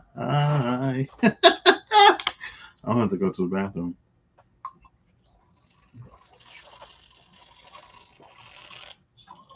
Uh-oh. 2? How did it get all the way down to 2? No wonder why I wasn't tasting the flavor.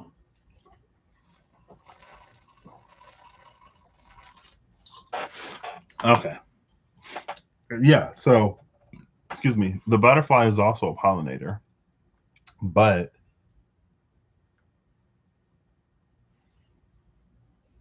it's not the one we went looking for.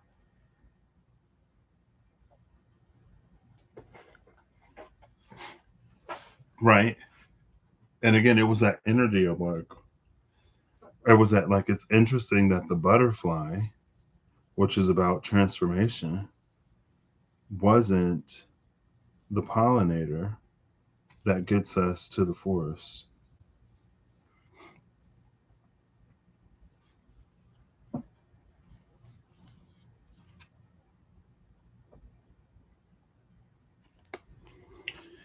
In between the lamb and the starfish, but we have the oyster and the firefly outside of that. See, again, there's something here. Look, there's a hawk. I saw a video on Insta of a guy who raises chickens, and he's like been befriending the crows so that the crows would protect the chickens from hawks, and it worked. There was a hawk that was flying, and then a bunch of crows came in and like chased it off. So it's like 2 cards out. Is this like a Venusian energy or no? For some reason, because again, we had the snake and the unicorn that were 2 cards out from the bee. We have the oyster and the firefly that are 2 cards out from the fly or the butterfly. Firefly, butterfly.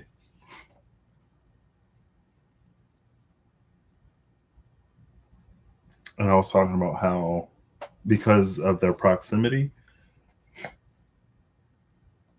excuse me, and oh gosh, because of the proximity and relative distance from Earth, Mercury gets at the most 1 sign away from the sun, and Venus gets at the most 2.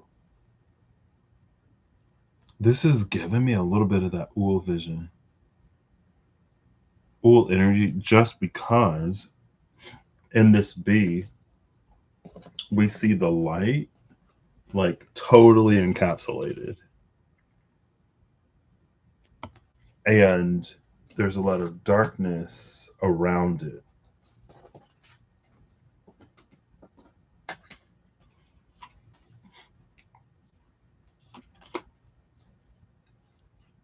Right?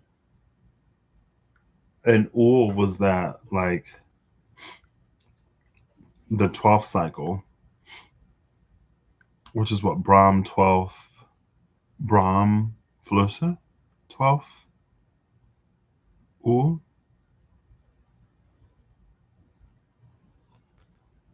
The bee can contain its light so it doesn't disturb the darkness and like chase these energies away. So you can make it to the snake where it encapsulates the flower of life, literally the flower in the forest. And this unicorn, because it's self-contained, it's not gonna like bleed out and I don't know what, create false shadows or do any weird stuff. You don't want to spook the unicorn because, especially if you're like a person, because I feel like, I don't know, maybe it's one of those like very fern gully coated where it's like, steer clear of humans because if you get caught by a human girl, they'll clip your wings and grind your body up into dust to snort to do magic. They will turn you into a material. and use your inherent innate magic to do all kinds of stuff.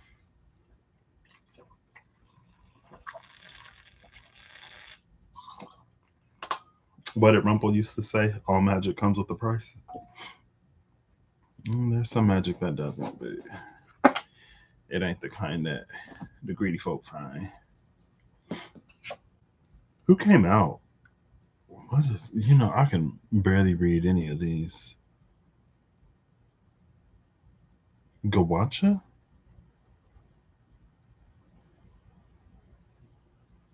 I don't know. What one eye open? Number 64. Let's see what she's about.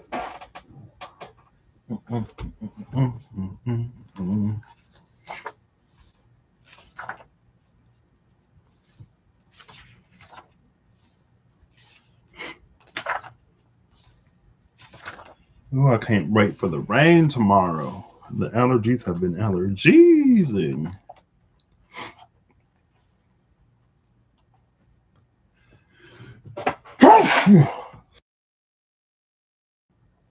I didn't mute it in time. Oh well.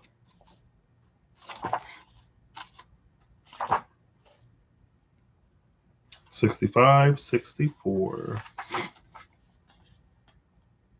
Maybe. Gotcha. Gotcha. Gotcha.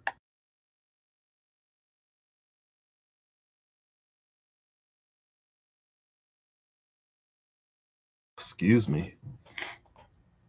So, sudden shock, unexpected events, and rude awakenings. Rude awakenings after we got that again. That, like, you gotta wake up, girl. If you don't wake up, and the snake. When we saw the sea serpent and the firefly, that was the bear that didn't consent to being woken from its sleep. It was enjoying the dream too much. It couldn't open its eyes to reality because of the illusion that it needed. But the bee woke up, right? The sea serpent got to the firefly. That's why we have the snake around the flower of life. And again, the flower that is the signal to that forest clearing. And it literally said in Perth, like it literally says in the card that catch the scent. That's where the honeybee is, right? So rude awakenings. Maybe we didn't want to wake up, but it was like, hey.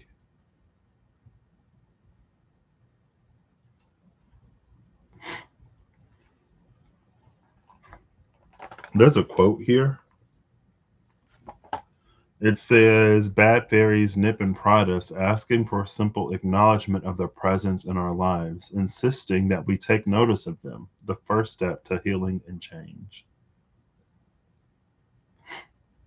Gotcha's the out of the blue fairy. He likes to surprise us. You're walking along, minding your own business, or not minding any business at all, and the universe smacks you on your blind side with something that makes an awful splat. Unexpected demands from the tax man. The bank's hole in the wall machine eats your bank card late at night while the burly and irritable taxi driver is waiting. Your children find a way to dye themselves green just before your in laws arrive. A meteor hits your car. Gotcha is, of course, capable of happy surprises as well as shocking or miserable ones. Perhaps your lottery ticket wins. There is a school of thought that says this is just karma. We deserve it for sins we have totally forgotten in other lifetimes. Not so. Karma is about lessons we need to learn, not about punishment, and meaningless events don't teach us much. So this may be karma, but it isn't that kind of karma. That's the fairy that came out. The fairy of gotcha. Oh, goodness. Cue the allergies.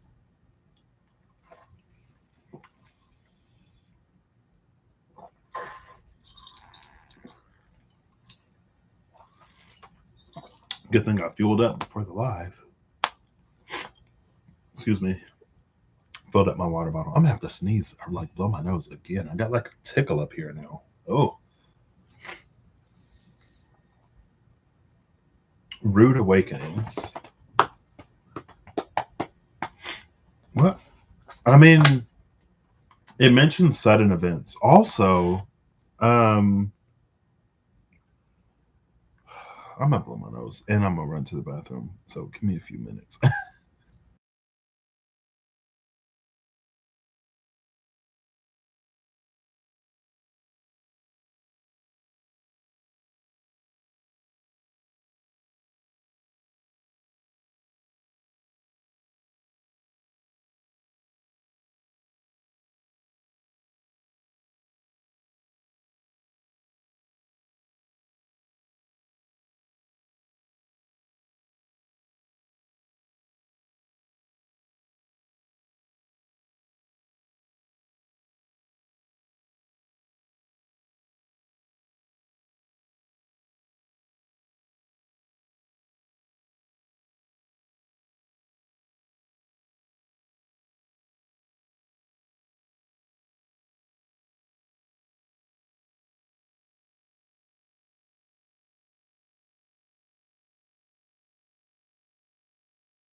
Hello. All right. So I had a thought. I had a few thoughts. We still have two places face down.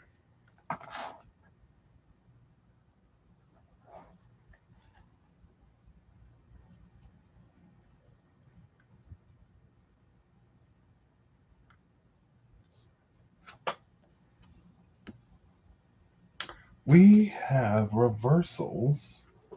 So why not see what the book got to say about this singer of transfiguration? Excuse me, in reverse. Even reverse, this card simply suggests that the realization or completion of this process is just around the corner. Enjoy.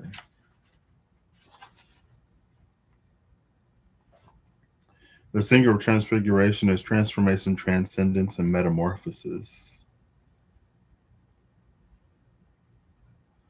So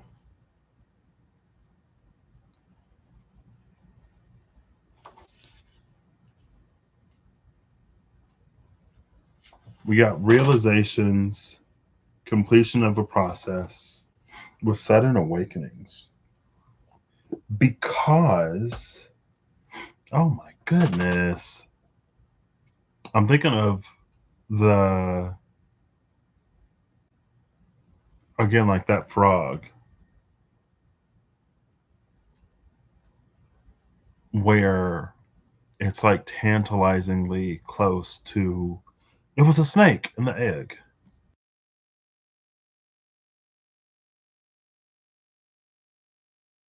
I thought I was going to sneeze. I don't want to sneeze in my hair. So I feel like I'm still learning. 'Cause I gotta move the hair out of the way.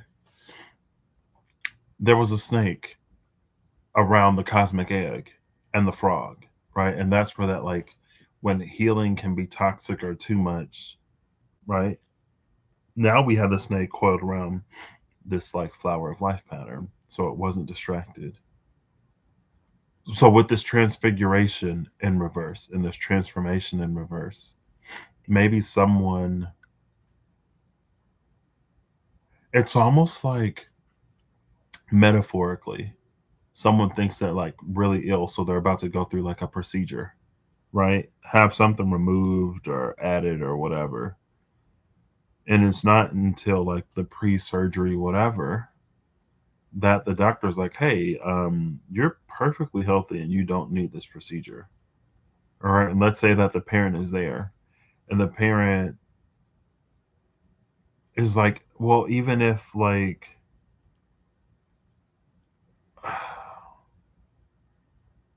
it's like it's about to go through with some kind of transformation or whatever, but it's like you have that rude awakening. And maybe beyond the, because it's like you could have a rude awakening but choose to go back to sleep. Now, see, this is worse. It's like I get this tickle. It's like I'm about to sneeze and then it goes away. Um, it's like the transformation, because again, it's like all of the healing that needed to be done is done. Further transformation, transfiguration isn't required. There are narratives, entities, energies, people, gurus, mentors, folks that'll sell you a book or a course or whatever that will still benefit from you continuing to do whatever. So I think because I'm looking at this camel, there also has to be a recognition of what we carry inside of us that allows us to stay awake after that rude awakening and to go, you know what, I don't need this procedure, or like I'm perfectly healthy. I don't need to miss out on these experiences or whatever.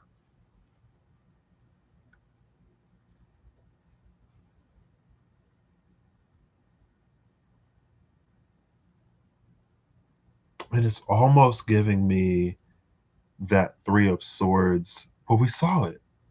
What card was that? The alleyway. Shortcuts revealed. And it was given the energy from that Three of Swords, Two of Wands, Two of Cups. Where the healing is done, the passageway is open, something can find us. Right? And maybe because so there's a person that's caught the scent of the pear blossoms, right? And they're moving through the forest. They're starting to reach the clearing. And so there's movement closer to the clearing because it's like, all the animals and stuff ain't necessarily just going to stick around, especially the ones that have been warned against, you know. And, it's that whole the government's going to experiment on you if you got superpowers or whatever.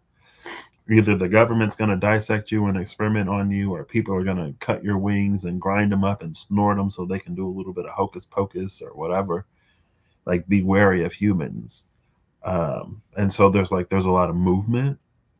And so someone's in the clearing and they're like, are these stirrings of someone coming? It's like, oh my gosh, we haven't had like company in forever type energy. And that's kind of like this. It's like some aspect of the divine. It's very like I think it was the back rooms. I talked about how I watched the review, like people review it on YouTube because I was too chicken to watch the actual movie. And it was like, if you hear anything, then, you know, whatever, because if you hear it, that means it heard you. So it's like if you see it, it sees you. If you hear it, it hears you. If you become aware of it, it becomes aware of you. But the it in this case is like something that's actually like good, because it signifies a person that's like awake, that's done the healing, that has what it takes to find this place. And we saw the hot springs, warmth and rejuvenation. There's something, it's like the clearing is warm because it's close to the heart of the divine or something. It's that proximity that makes it warm. Six of Wands at the bottom of the deck. Yeah. Victorious. And look at the nose up in the air. Usually, when a nose is like turned up, it gives pompous, but it's that energy of like following one's sense of smell, right? It's the pear blossoms that they smell to get to the clearing. That's why it's like, right? Cool. Love it, love it, love it. Queen of Swords with the butterflies at the cut. The butterflies that we're not necessarily looking for, but also, another pollinator. I wonder if the butterflies and the bees pollinate different things. Maybe the pear blossom attracts bees but repels butterflies for some reason. So if you try to follow the butterflies into the clearing, it'll actually lead you somewhere else.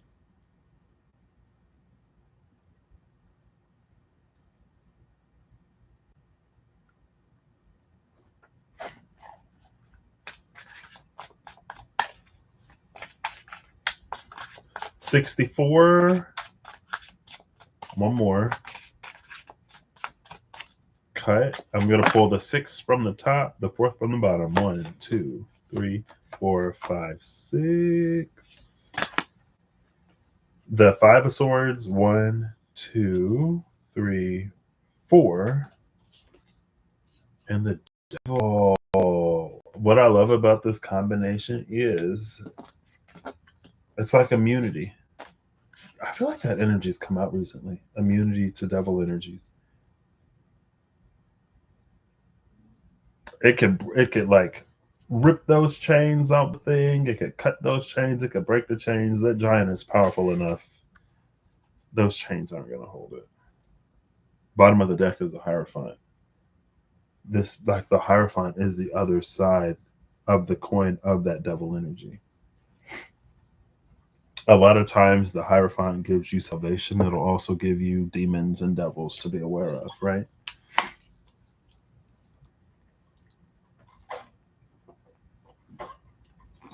Not to say that, excuse me, there aren't things to be aware of, but sometimes it's just a means of control. It's actually the 5 of Swords is the reason why I chose to use this book. And I'll read it for you. So interesting that it came out. And I literally just saw, I told y'all I was scrolling for a hot minute. I literally just saw, y'all know in the Bible there was David and Goliath. And Goliath was the giant. David had the slingshot and like took down Goliath. Well, it was a video of someone like with a rock and a slingshot, I guess. And they like you could hear like it was a whip crack because it broke the sound barrier when and it like destroyed a tree. And someone was like, "Oh, David pulled up like to a sword fight with a gun." So to see the giant here, 5 of Swords, you have grown. This was like, you have grown to such a stupendous size. All the potential power is in your hands, and knowledge is at your disposal. Have you learned from your earlier experiences? Are you valiantly victorious over your past doubts and weaknesses? Beware of repeating old mistakes in the future. And again, at the top of the video, and I was going to do it in a separate thing because I didn't necessarily want it to be about that if it wasn't supposed to be about that. But again, like the stuff of like how we got here in the present It's less about being stuck in the past and dragging up the past and more about not repeating the same thing. Right. And I feel like for this energy to come out, there has to be some kind of opportunity or pivot point or something coming up or happening where we get to express that, yes, we have learned. Have you learned from the past? Literally right next to double energy.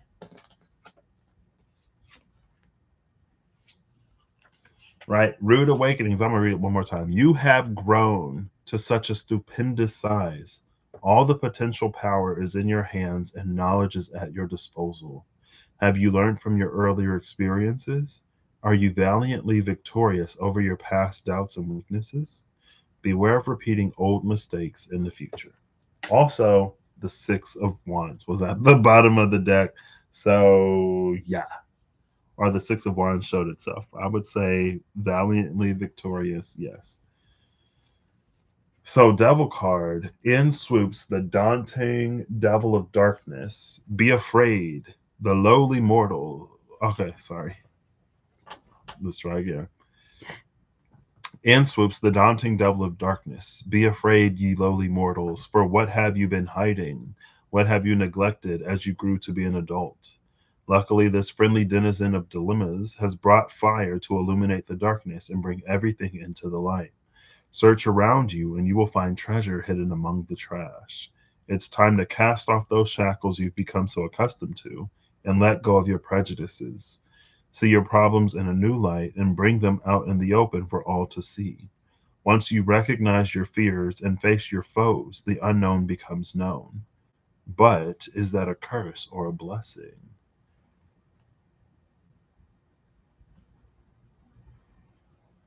Oh, this daunting Devil of Darkness and the bee that keeps its light about itself. And again, it was like it doesn't disturb or bleed into this, like the bee just, it does its thing. Daunting Devil of Darkness has no power over the bee because the bee carries its own light. There's no obstruction that can happen when the light is carried from the inside. You know what I mean?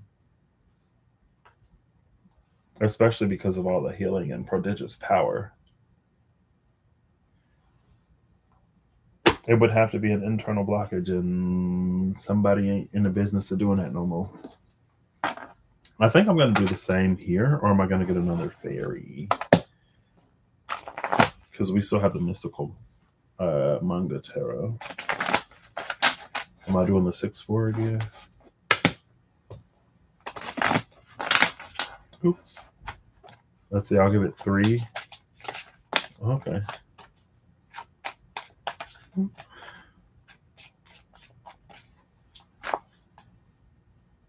7 of Wands. And the Magician is behind the 7 of Wands. What they say, I ain't afraid of no ghosts. Ghostbusters. The card that came out is the Moon. Who's less afraid of the dark than the moon?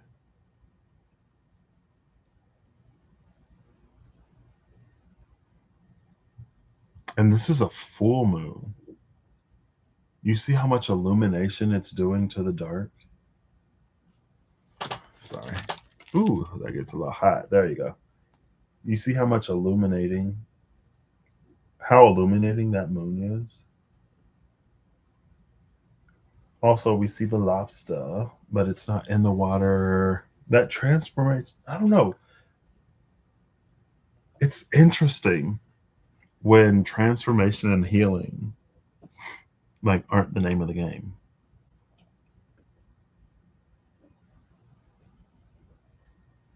But it's also interesting. Well, again, maybe that plays into it because if you put more light on the camel, you find out it's a unicorn. So it's already transformed. So for it to undergo transformation is for it to become something almost lesser.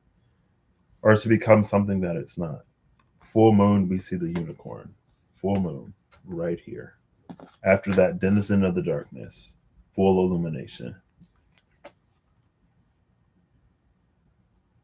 Now, I don't know if it's like accompanied by a headache. Oh my gosh, I have a massive headache, and then a horn sprouts out of your head. Also, like the horn sprouting onto the head next to this devil energy. It's like, oh my gosh, it's a demonic pony. It's like, no, girl, it's a unicorn. Calm down. It's a unicorn. It's also interesting though, because so the character from with the unnaturally high charisma that I was referencing from the audiobook I was listening to earlier, the guy was warned to beware of like horned women, right? And he was like, I'm being charmed. Is it a succubus? And well, no, because he knew it was a half naiad, half high elf, right? His manager was the one that was like, "Is it a succubus?" Um, and but the manager was also like, "If you have enough agency, like if you realize that you're charmed, you're not under a spell. So it has to be something else."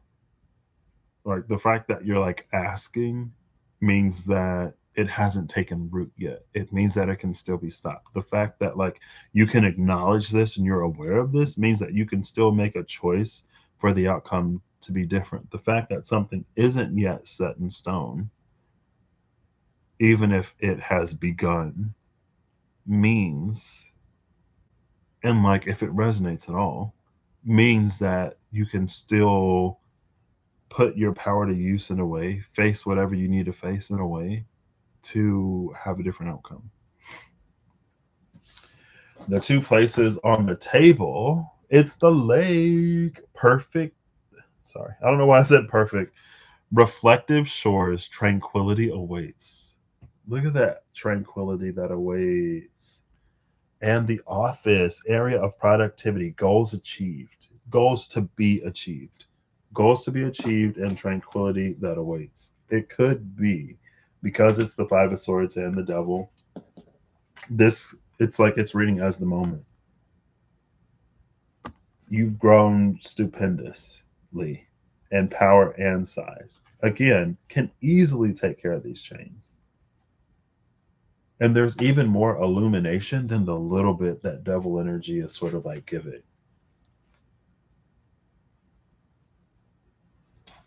And again, we already see the unicorn.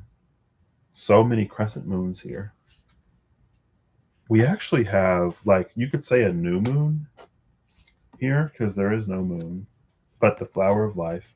We have a waxing and waning crescent and the full moon.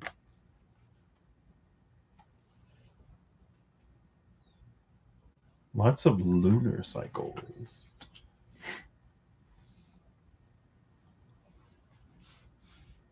Tranquility awaits, goals to be achieved. Love it. All right, so this was the this. I don't even. I mean, I guess I always get final cards. Excuse me.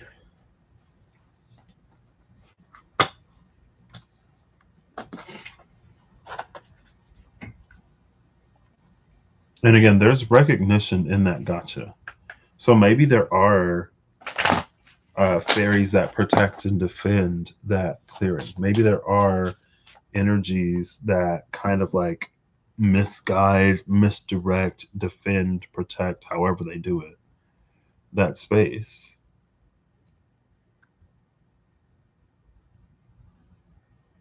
But you see something that also recognizes you in a good way. And it even mentioned, of course, a lot of surprises can be not great, but it's also capable of, you know, good surprises. And it's reading like a good surprise, especially because of the things that you faced in real life, the ways that you've nurtured yourself, taken care of yourself, the ways that you've healed, and the things that you're now willing to able to capable of shedding light on, facing, and resolving.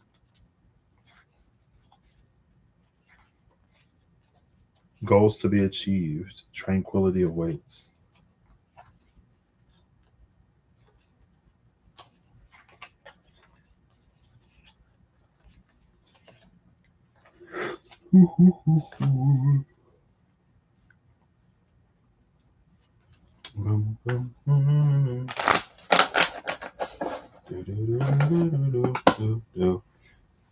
The bison and the peacock.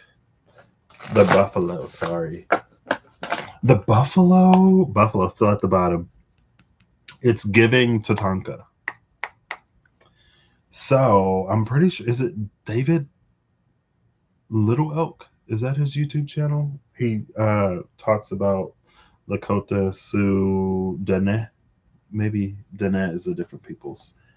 Their customs, traditions. I don't want to say folklore. I guess folklore, but you know.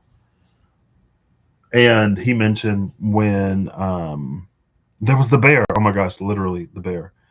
So there's the Wankantanka. That's where Wakinyan, the Thunderbird, is a part of, which is like this council of whoever's, right? Not to be disrespectful, but whoever's being, you know, entities. There's the bear that's outside of the meeting spot, but that for whatever reason doesn't get invited to the meeting. He is there often enough, he knows what kind of music the council likes. So back when people still lived under the earth, he goes to the chief of peoples, Tatanka, before Tatanka means buffalo. Um, and he's like, hey, like, I'll teach you this song that the council is going to love on the condition that when they invite you to join their ranks, you bring me along as your plus one, right? And it happens, right? He teaches the humans, they play it so well it catches the attention of the Thunderbird as she's flying over. The Thunderbird approaches, people pee their pants because it's like, oh my gosh. And she approaches the chief of the humans, gives them an invitation, him, Tatanka. Tatanka's like, I'll join if the bear can come with. And Wakinyan blesses the drums so that if they play the drums in a steady beat, it'll bring them like healing and whatever they need, right? But it's that energy of like being invited to the inner circle, especially when we're looking at the fourth hearing, right? Would being like you recognizing something that recognizes you, and it's like this good thing, right? So to see the buffalo at the bottom, I'm like, cool, love it, love that energy, love that energy.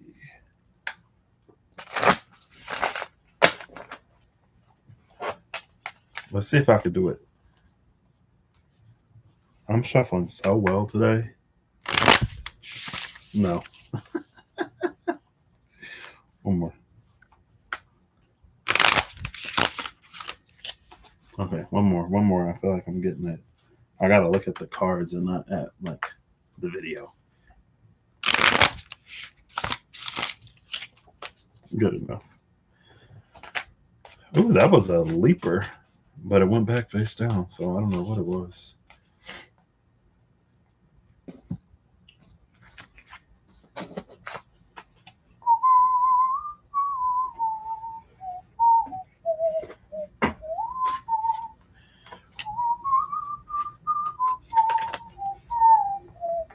I guess it's what time to prove that you've learned and seen whatever you needed to learn and see to have the reality of your dreams.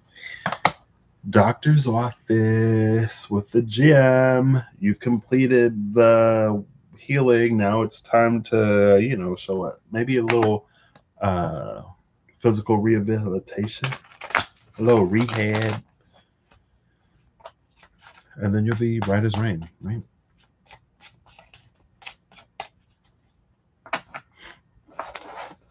The rooftop with the amusement park.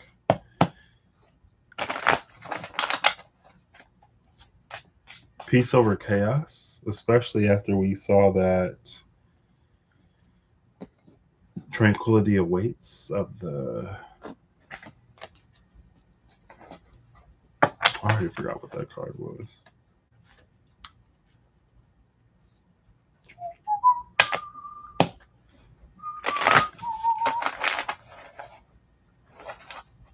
Ooh, the 8 of Wands with the 7 of Wands.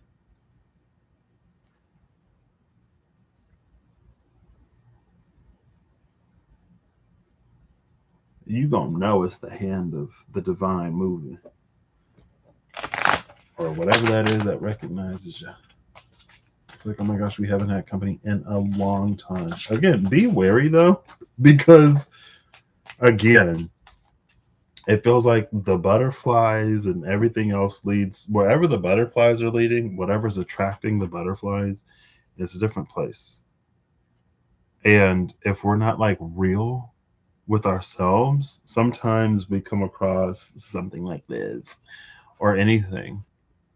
And if we're not real with ourselves, we'll grab onto certain parts of a thing and then use that to delude ourselves so that when something comes in, some kind of trickstery fairy energy or like devil energy comes in, like offering the thing that we're looking for because of whatever, it's like, can it really provide what it's offering though? And if we're honest with ourselves, we'll be able to discern and differentiate, right?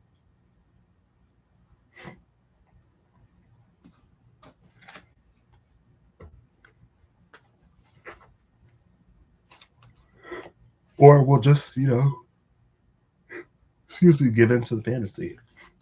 It was like you ain't been to the gym a day in your life, or you ain't been to the gym in a good long minute. You know that if you can lift that 20-ton whatever, it doesn't weigh what it says it weighs. And we can be in the, oh my gosh, look at me, I'm so strong of it all. Or we can like be real, right?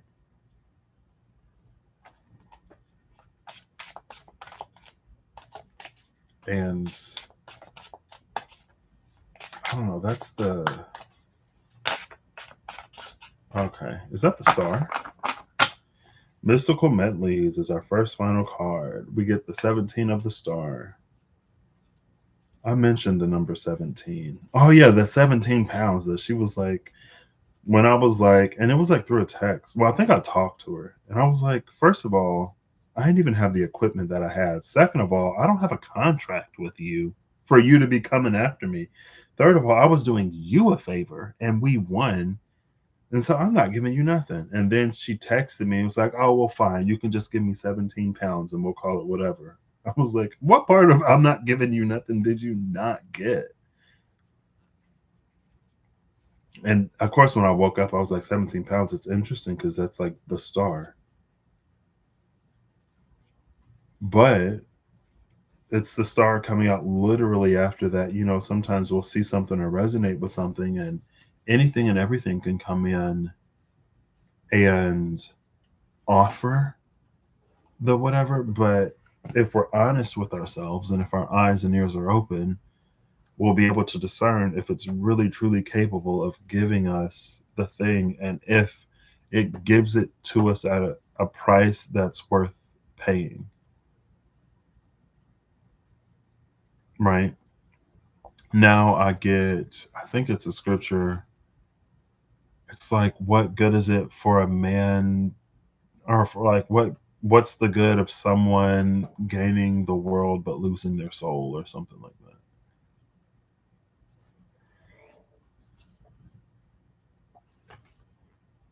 Well, there we got the star with the bird in the tree. Maybe this that good energy.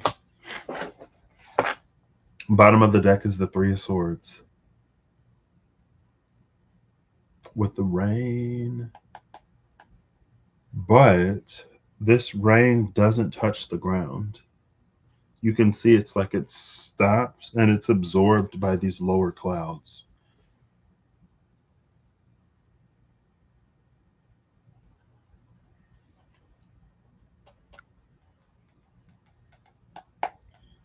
The Three of Swords could be sniping this star.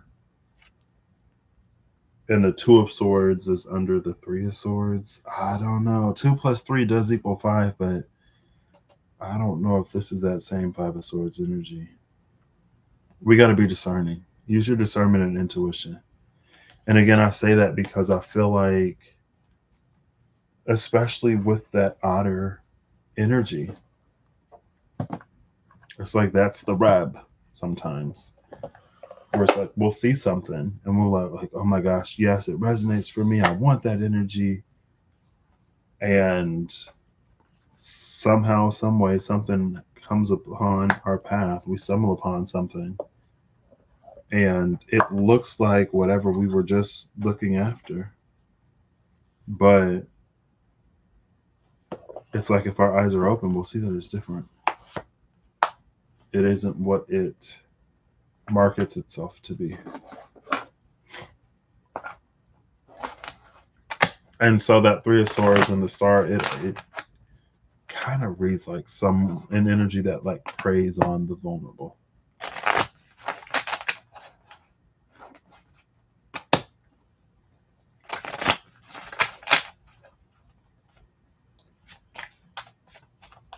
All right, Mystical Manga, you ready to give me a final card?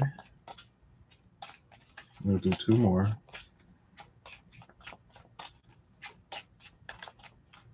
Nope. Let's get an animal. Animals. Disgusting. Said Philip TD's the satyr, half goat, half man, who was actually looking at, were those naiads or dryads? I guess the naiads are the ones that drown folks. I wonder if they're like an analog to mermaids or if they're like different. Because we actually did see the mermaid as one of the mystical creatures. Cosmic Egg and the shark. Baby, there's a shark in the water. What I love about the Cosmic Egg and the shark, it's giving that like with gotcha, right? Like the shark can smell that whatever's within that cosmic egg is about to hatch. And it's not necessarily in a predatory way. Yeah, because then we have the snake and the cosmic egg. It's not necessarily in a predatory way. It's in a way of recognition. Right? The shark recognizes greatness. And it waits to see if that potential is utilized or not. Like the Five of Swords and the Devil, like we can so easily free ourselves. Or it's like it's entirely up to us and we are more than capable.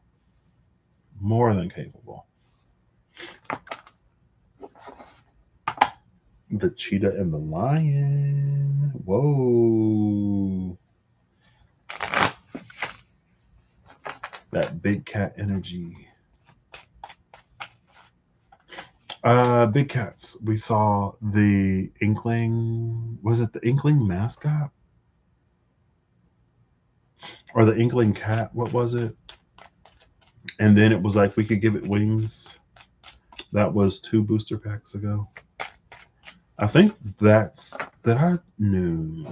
Did I?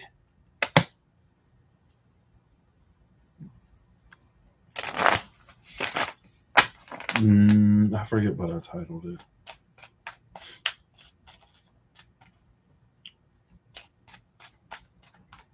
I don't even. The cheetah at the bottom of the deck with the dragon at the cut. Ooh. So the dragon is behind the cheetah as the cheetah is running towards the lion. Oh, was it Pluto in Aquarius? I know the lion through the Archeo archetypes was associated with Pluto. I don't know. All right, final card, please. Final card, please. Hello?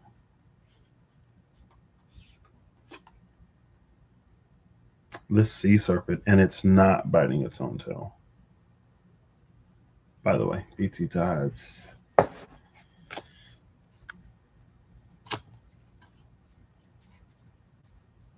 And the cosmic egg was flipped over on the inside.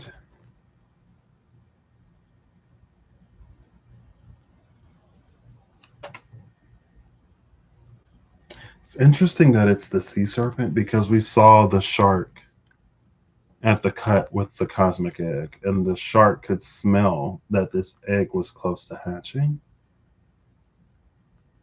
The shark and the sea serpent are in the same domain. Bottom of the deck is the owl that can see through the dark, peer into the dark, gaze through the dark, right? Especially with that. It's like there's maybe enough illumination by devil energy that it's meant for us to. It reads as very like it reveals certain truths in a way that's meant to misguide us. It's like the truths that are revealed are true, but they're revealed in such a way that we arrive at a certain conclusion that's never flat out said or stated. But it's revealed in a way that any logical person would arrive at a certain conclusion, right? Like, silly example. If someone's like, hey, did you know that tomatoes are fruits? Yeah, did you know that tomatoes are fruit? And it's like they're pushing that, yeah, like tomatoes are fruits because it's the seeds are on the inside. It's the fleshy ovum question mark that holds the seeds, and then you like you eat it and you poop out the seeds, and that's how it propagates itself, right? They're fruits, and then there's like a cookout or something or a potluck, a carry-in, and they're like, hey, can you bring a fruit salad? Like the same person's like, hey, can you bring a fruit salad? And you're like, yeah, sure. So you're going to the grocery store, you're getting your fruits, and it's like you got this earworm, tomatoes are fruits. And so you're like, oh, like I should get a tomato to put in the fruit salad because tomatoes are fruits, right? And tomatoes go in salad, so why wouldn't they go in a fruit salad? They're already in salads. It'll be extra fruit fruit salad or extra salady fruit salad because I'm putting in tomatoes. And then you bring it to the function or whatever, and everyone's like, why are there tomatoes in the fruit salad? And you're like, well, yeah, because tomatoes are fruits, and maybe it's a little high school juvenile, like, and then the person's like, oh my gosh, who puts tomatoes in fruit salad? That's so weird. You're such a weirdo. You're such a loser. And then you're like, you're the one that kept stressing to me that tomatoes were fruits, and you told me to bring the fruit salad. Why did you keep telling me that tomatoes were fruits and asked me to bring a fruit salad if I wasn't supposed to put the tomatoes that are fruits in the fruit salad?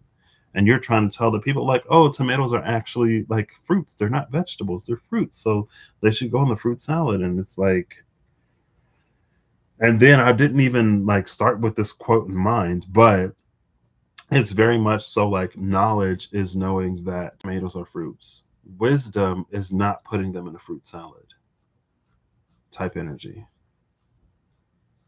And it feels like that's kind of like that three of swords and the star, that's some kind of energy that would take advantage. But anyway, the owl sees through that. Oh, and then we have the oyster. The shark could smell that what's inside the cosmic egg is close to hatching. And then we have the oyster. Oops. The fire ants is behind the oyster, but the owl can see that like maybe the oyster is opening. The shark can smell, the owl can see something is close to hatching, something is close to opening.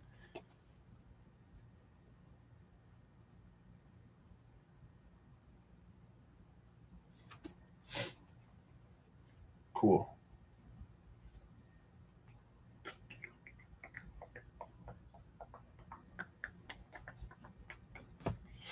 Dum, dum, dum, dum, dum, dum, dum, dum. Maybe that plays into that dream. I don't know. Every now and then. That's why. I feel like that's why. It's fine. That's why what? Patrick, finish the thought. It's fine. It's sometimes. I don't know. That's why I always say use your intuition and discernment. Because there'll be certain junctions of certain energies where it's like it reeks of such vulnerability. But like for anything or anyone with nefarious intention, this reads like somewhere where like they could take advantage of people, right?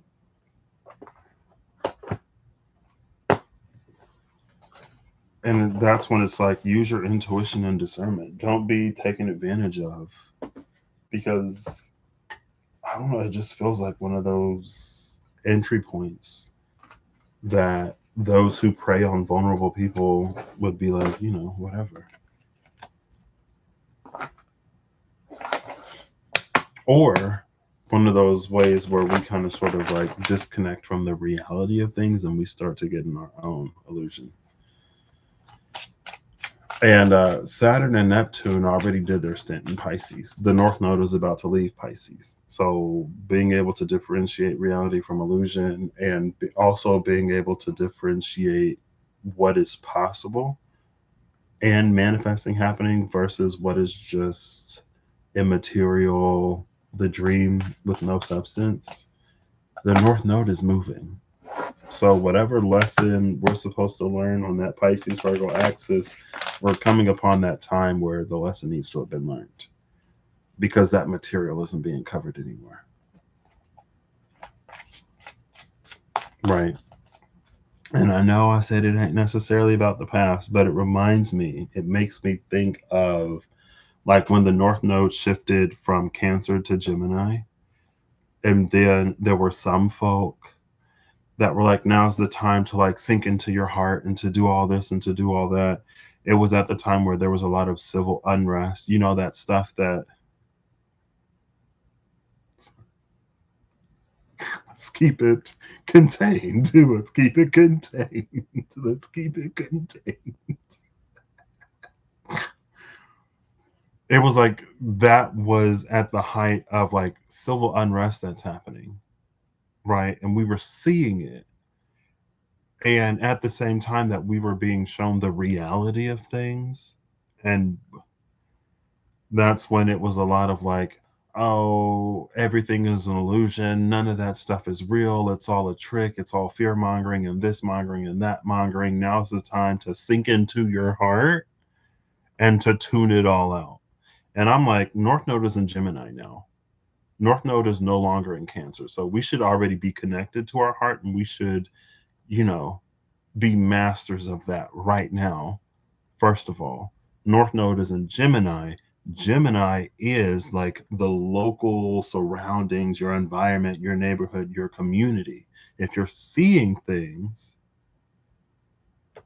locally, maybe it's time to address them because that's where North Node Gemini is.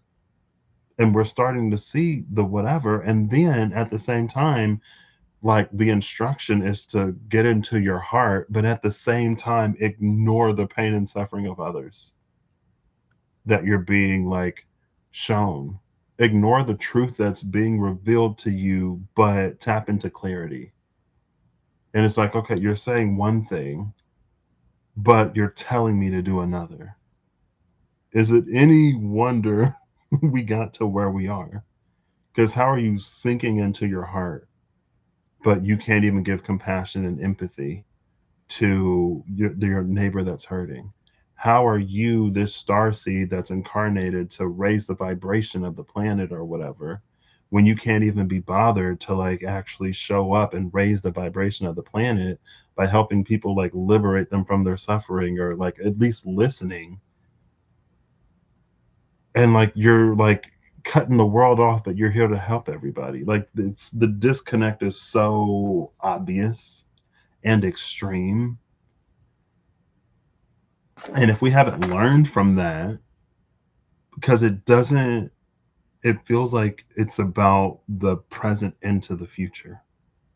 But also at the same time, lessons don't manifest and appear the exact same way. They don't necessarily manifest and appear the exact same way. So it may not be how we saw it and made choices and decisions before. It could be something in a completely different arena, but it still plays on that whole like discerning if something is what it says it is. And I just keep thinking of that Nine of Swords that we saw in the Diablo Tarot, where there were a lot of different holy, religious, spiritual, high vibe, whatever. But the true entity that was at the top of all those swords, that was crowning all those swords, was a demon. It was devil energy. And we've been doing it for centuries, if not millennia. And it's like, girl, we ain't learned. We ain't learned. We ain't learned. But again, this is the opportunity to prove, to show that we have learned, and to get a whole new experience where dreams can be reality. Right? It's not just a fantasy, it's a fairy tale. It's real. It's happily ever after. Or, happily until the next whatever. But again, it's just like, so yeah. Now that the North Node is in Pisces, when the North Node shifts into Aquarius, we should have all of this North Node Pisces stuff down. We should be able to differentiate substance from illusion. And we should be tapped into like the truth of what it is that we really believe in. And with the South Node being in Virgo, at the same time, you could say that with South Node Virgo, North Node and Pisces, it can be navigating comfort when it comes to reality, right? Do we stay in the routine, South Node Virgo, of the everyday, day to day, and choose to sacrifice what we truly know of as true with the North Node Pisces? Because the North Node is what we stretch for, what we reach for is the challenge.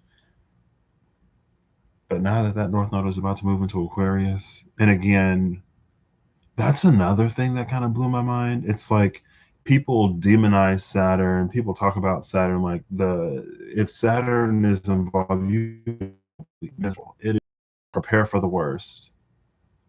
But then it's like we're hailing the Aquarius, like, oh my gosh, it's like Saturn is the traditional ruler of Aquarius. So which is it? The very planet that you demonize, that rule, like the very planet that you demonize is the traditional ruler of the zodiac energy that you elevate as your savior. And if Saturn ain't playing no games,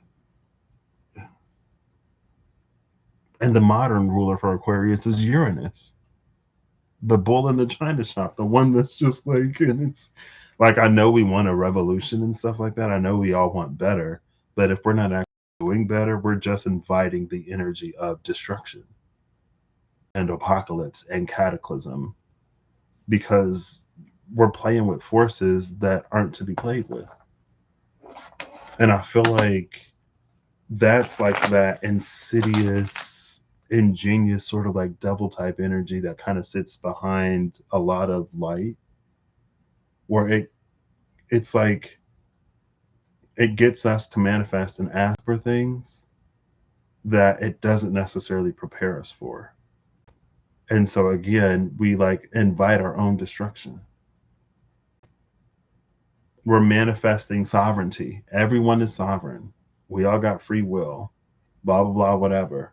The divine is there as a tool for you to manipulate or whatever.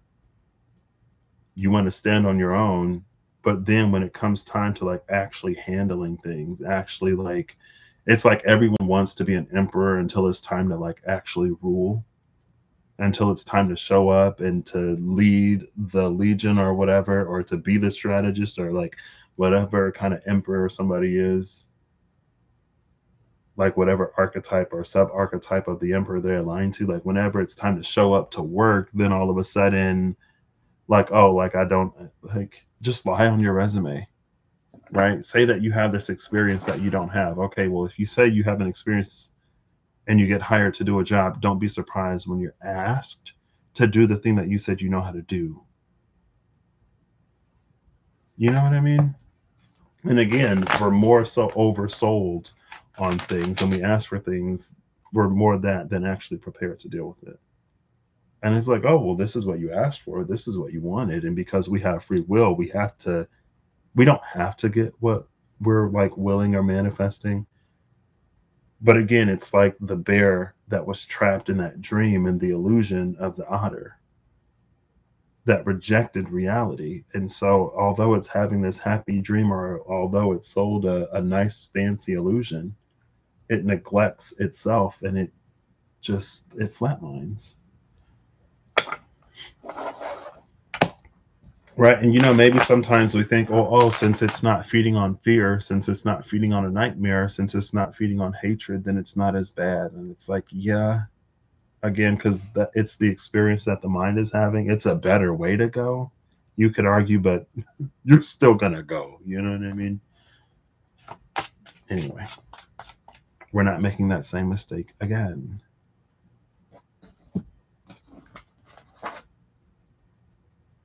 Who is this? Queen of Coins. Maybe I'll put the fairies back. Let's get the fairies off the table. Yeah, I mean, I can go on and on and on. Right. Like the Mars and Pisces. And maybe part of me is like, I don't want to keep, like, I've already made the point. But another part of me is like, maybe it's helpful to illuminate these things once again, right? Like, I remember when Mars went into Pisces. And again, to be fair, a lot of the tones have shifted over the years. So I don't hear it as much as I was hearing it when it first became a thing. And my North Node is in Sagittarius. So sometimes I'm like, I know that I'm having the experience that I need to have where I am frustrated at what's not being said to get me to come into my voice or whatever. And so I try not to whatever too much. But it was like when Mars was entering Pisces, the hot thing was like, oh, Pisces is all about illusions. Nothing in Pisces is real. So while Mars is in Pisces, anything that you work on, it's not going to be solid or tangible. So wait until Mars goes into Aries, where Mars is in what domicile or whatever. Mars rules Aries. And so wait until Mars is done with its Pisces transit. And then one day I'm like, it never resonated to me. I'm like, that doesn't, like, that sounds like that energy that takes advantage of the little bit of stuff that we know to get us to actually work against our own benefit. Like that same, like, hey, did you know that tomatoes are fruits? By the way, bring a fruit salad. I'm shuffling my deck one day. Mars and Pisces is literally the Ten of Cups, literally the energy of happily ever after. And all the folks is saying, don't do anything. And then Mars went into Aries, Mars retrograded Aries, and I feel like all the folks that were telling us to wait through the Mars and Pisces transit, it's like things didn't get better or things didn't change because we chose not to participate. You know what I mean? And again, it's not necessarily to continue to harp on these things of the past as much as it is to as a reminder and a refresher, so that as we continue to navigate our today into tomorrow, where we can start to make choices that actually, you know, change things. And the potential is already like the growth is already there, the healing has already happened, the potential is already realized enough. All we have to do is put it into action, put it into play. And sometimes it requires a little bit more illumination than devil energy is, going to give us. And I've never ever resonated with that whole the enemy of my enemy is my friend type energy. And because I feel like you see that like a lot, and I don't know what that fallacy is. It has to be some kind of fallacy where people will use the truth to buy a certain, like, people will use a truth to buy trust and then mislead people, right? They'll be like, oh, you can't trust big pharma because blah blah blah, and it's like that's a common sentiment, right? It's like, yeah, that's true. Well, let me sell you on this other thing. And because we recognize the truth that was told, we like subconsciously trust whatever more than we should, and now we're doing this thing that's like actually killing us. The thing that's like worse than big pharma, but we buy into it because of the little bit of truth that it gave us. And it makes me think of that whole, like, the devil knows the Bible better than any Christian or anybody alive does. Because the devil was there, you know what I mean? Devil energy was there. Devil knows the Bible better than anybody, so it can quote Bible to you and completely lead you astray if you ain't tuned into and discerning like the truth behind it. But again, a lot of times you don't even have to be that discerning. You just got to have your eyes and ears open, because you're saying one thing, but you're telling me to do something completely different. Right? It's fine. But again, a lot of the sentiments have changed over the years, but we're not necessarily tested the same way. It's like when you have a multiple choice test, or even a test, and when you retake the test, but they ask different questions about the same information, if all we do is memorize the answers to the questions that we've already been given, we will probably fail the retest. If we're not studying the information and going back over the holes in our understanding and in our knowledge, there's no guarantee that just because we're doing a retest that they'll ask the same questions. I've done enough retests in my day, or I've taken enough exams where there'll be like, there are 3 different versions of this exam that are out there. And it's more than just bluffing to discourage people from cheating. There are different versions of the exam. And I think sometimes too, with our obsession to be right, we can, again, it's like memorizing things to regurgitate more so than getting to the truth of things. And maybe it'll be the same. I don't know. And I feel like regardless of if it's the same or not, we can ace it, right?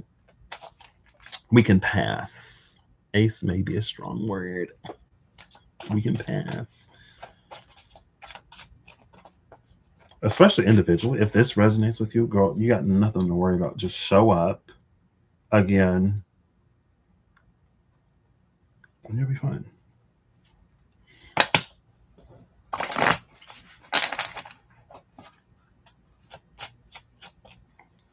Oh, okay. We have the Lady of the Harvest. Love that energy. Upright with a collective of pixies. Upright with the Singer of Transfiguration still in reverse. Lady of Harvest and a collective of pixies, both upright. 1848.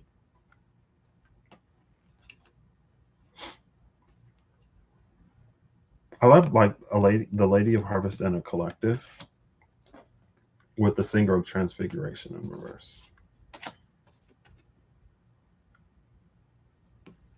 And again, it's that energy of like,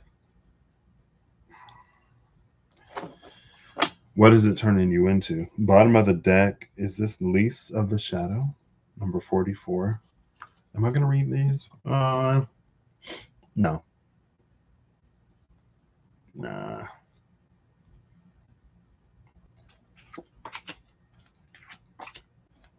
And I feel like that's kind of like, I feel like there's this almost oxymoron or oxymoronic energy around authenticity these days. Like, authenticity has become such a buzzword in such a heavily saturated community that sometimes it's like, instead of us being truly authentic to ourselves, we just like drink more and more and more of the Kool-Aid. And we call it authenticity, right? Instead of us, again, expressing ourselves, we express the whatever that we're like tuned into, and we call it authenticity. And maybe that's more repeating things than an actual sort of breakdown, right? What's authentic to me is not necessarily going to be authentic to you. I've also been talking about authenticity, but I feel like I hope I try to express that you do what's right for you. What's authentic for me may not be authentic for you. I feel like there's a high chance it probably won't be because there's a whole bunch of stuff I don't subscribe to that doesn't work for me. That's not me or mine, that I'm not interested in. That's not me, right? And all that I've done and all that I continue to do, if it's not me, I don't do it. And just because like I read tarot cards because I like tarot cards doesn't mean that I'm into all of the stuff that we have come to associate with tarot cards and tarot card readers. You know what I mean? For me to get into all that other stuff would be inauthentic for me because I have no connection to it.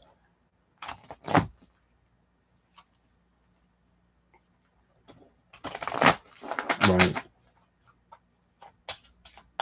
The spiritual girlies are like, go outside and ground and you'll do this and do that and all this other stuff. And it's like, because everyone is doing it, I guess it's a question like, who are we being authentic to? Are we being authentic to ourselves or are we being authentic to a path? Are we being authentic to a label? Are we being authentic to the caricature of whatever? Right. And I feel like it can even be difficult to be authentic because we just kind of sort of, again, we kind of buy things wholesale, right? If there's a little bit of truth or a little bit of resonance in something, it can be easy for us to give more trust than it is like deserving or worthy. And so, in thinking that we're being authentic, now we're doing like all this other stuff that ain't necessarily for us. You know what I mean? And I guess anyway. And that's why that intuition, discernment, and connection is important. But I guess it's connected to who. All right. Ooh, the Seven of Cups. Decisions, choices, and options.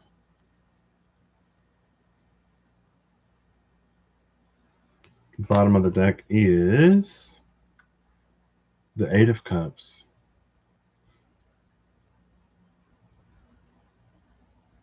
Maybe the Seven of Cups and Eight of Cups, it's like it's all a part of the journey. And then the Queen of Coins with her eyes closed. It's all a part of the journey and us discovering ourselves. And so it's not to necessarily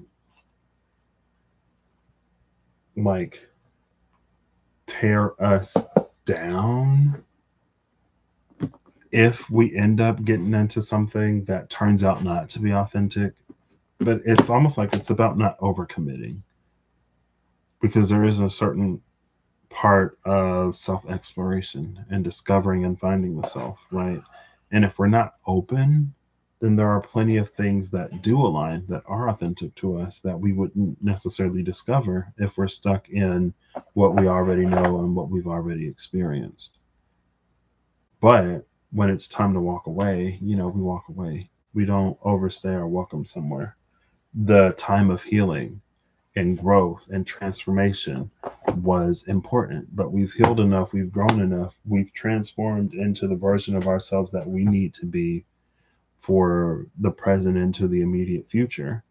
And if we were to continue to transform, now we've turned into something that isn't even like us anymore, or for us to be in the now. You know what I mean?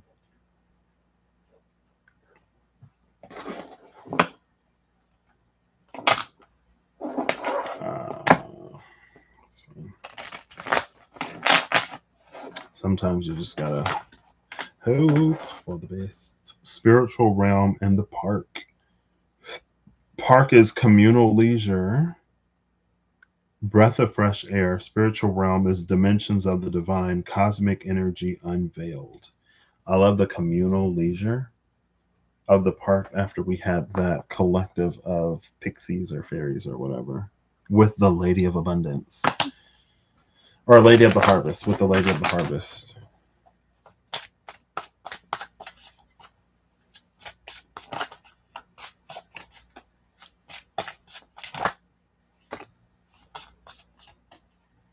Bottom of the deck is the ship. Floating escapade. Exploring horizons. Speaking of the news, speaking of the things that are coming in. Love that energy. We got a few cards that came out. We have the post office, mail services, messages to arrive, the living room, heart of the home, comfort and relaxation, and the garden, botanical treasures artfully arranged. Messages to arrive, comfort and leisure, artfully arranged, botanical treasures. While the ship is here, she's giving a cruise, right?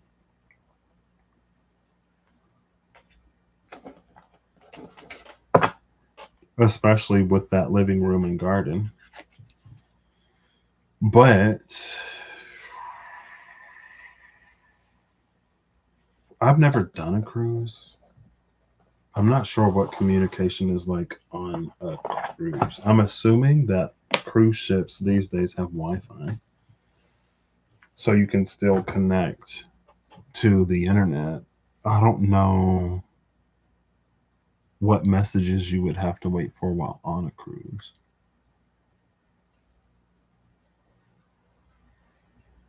It's almost giving more anticipation, though.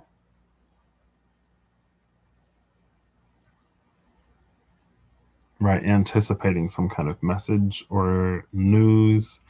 And the cruise isn't like something that you distract yourself with, but it's like if you go on vacation before an important decision is being made, right? Maybe you're up for a promotion at work, or there's something that you applied for. Maybe you're expecting a proposal. Maybe there's like a passion project. Like while you're out on the cruise, you get this idea, but you can't really act on it because you're on a boat in the middle of the water. You kind of got to wait until you get back to like really dive into something. So you can jot down a few notes, but you're not going to be able to sit at your typewriter, right?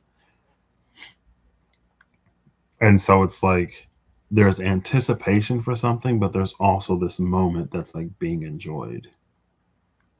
This immediately after like that Seven of Cups, Eight of Cups, like kind of like the right next thing after the right next thing after the right next thing, making the right choice and decision in the moment, getting everything you can out of it, and then when it's time to move on, you move on.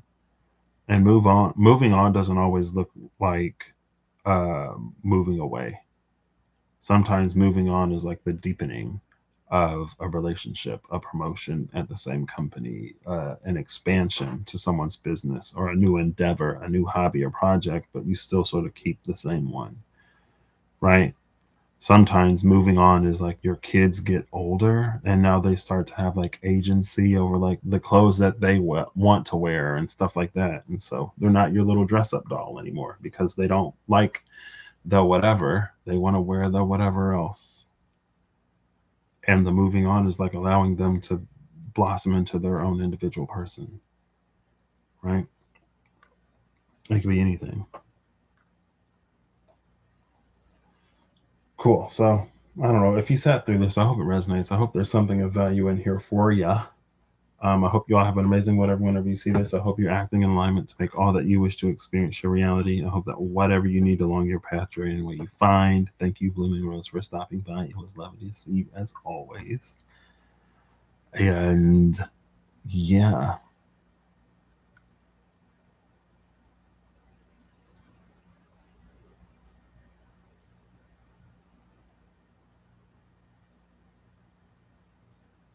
yeah. I feel like that's it, right? Sure.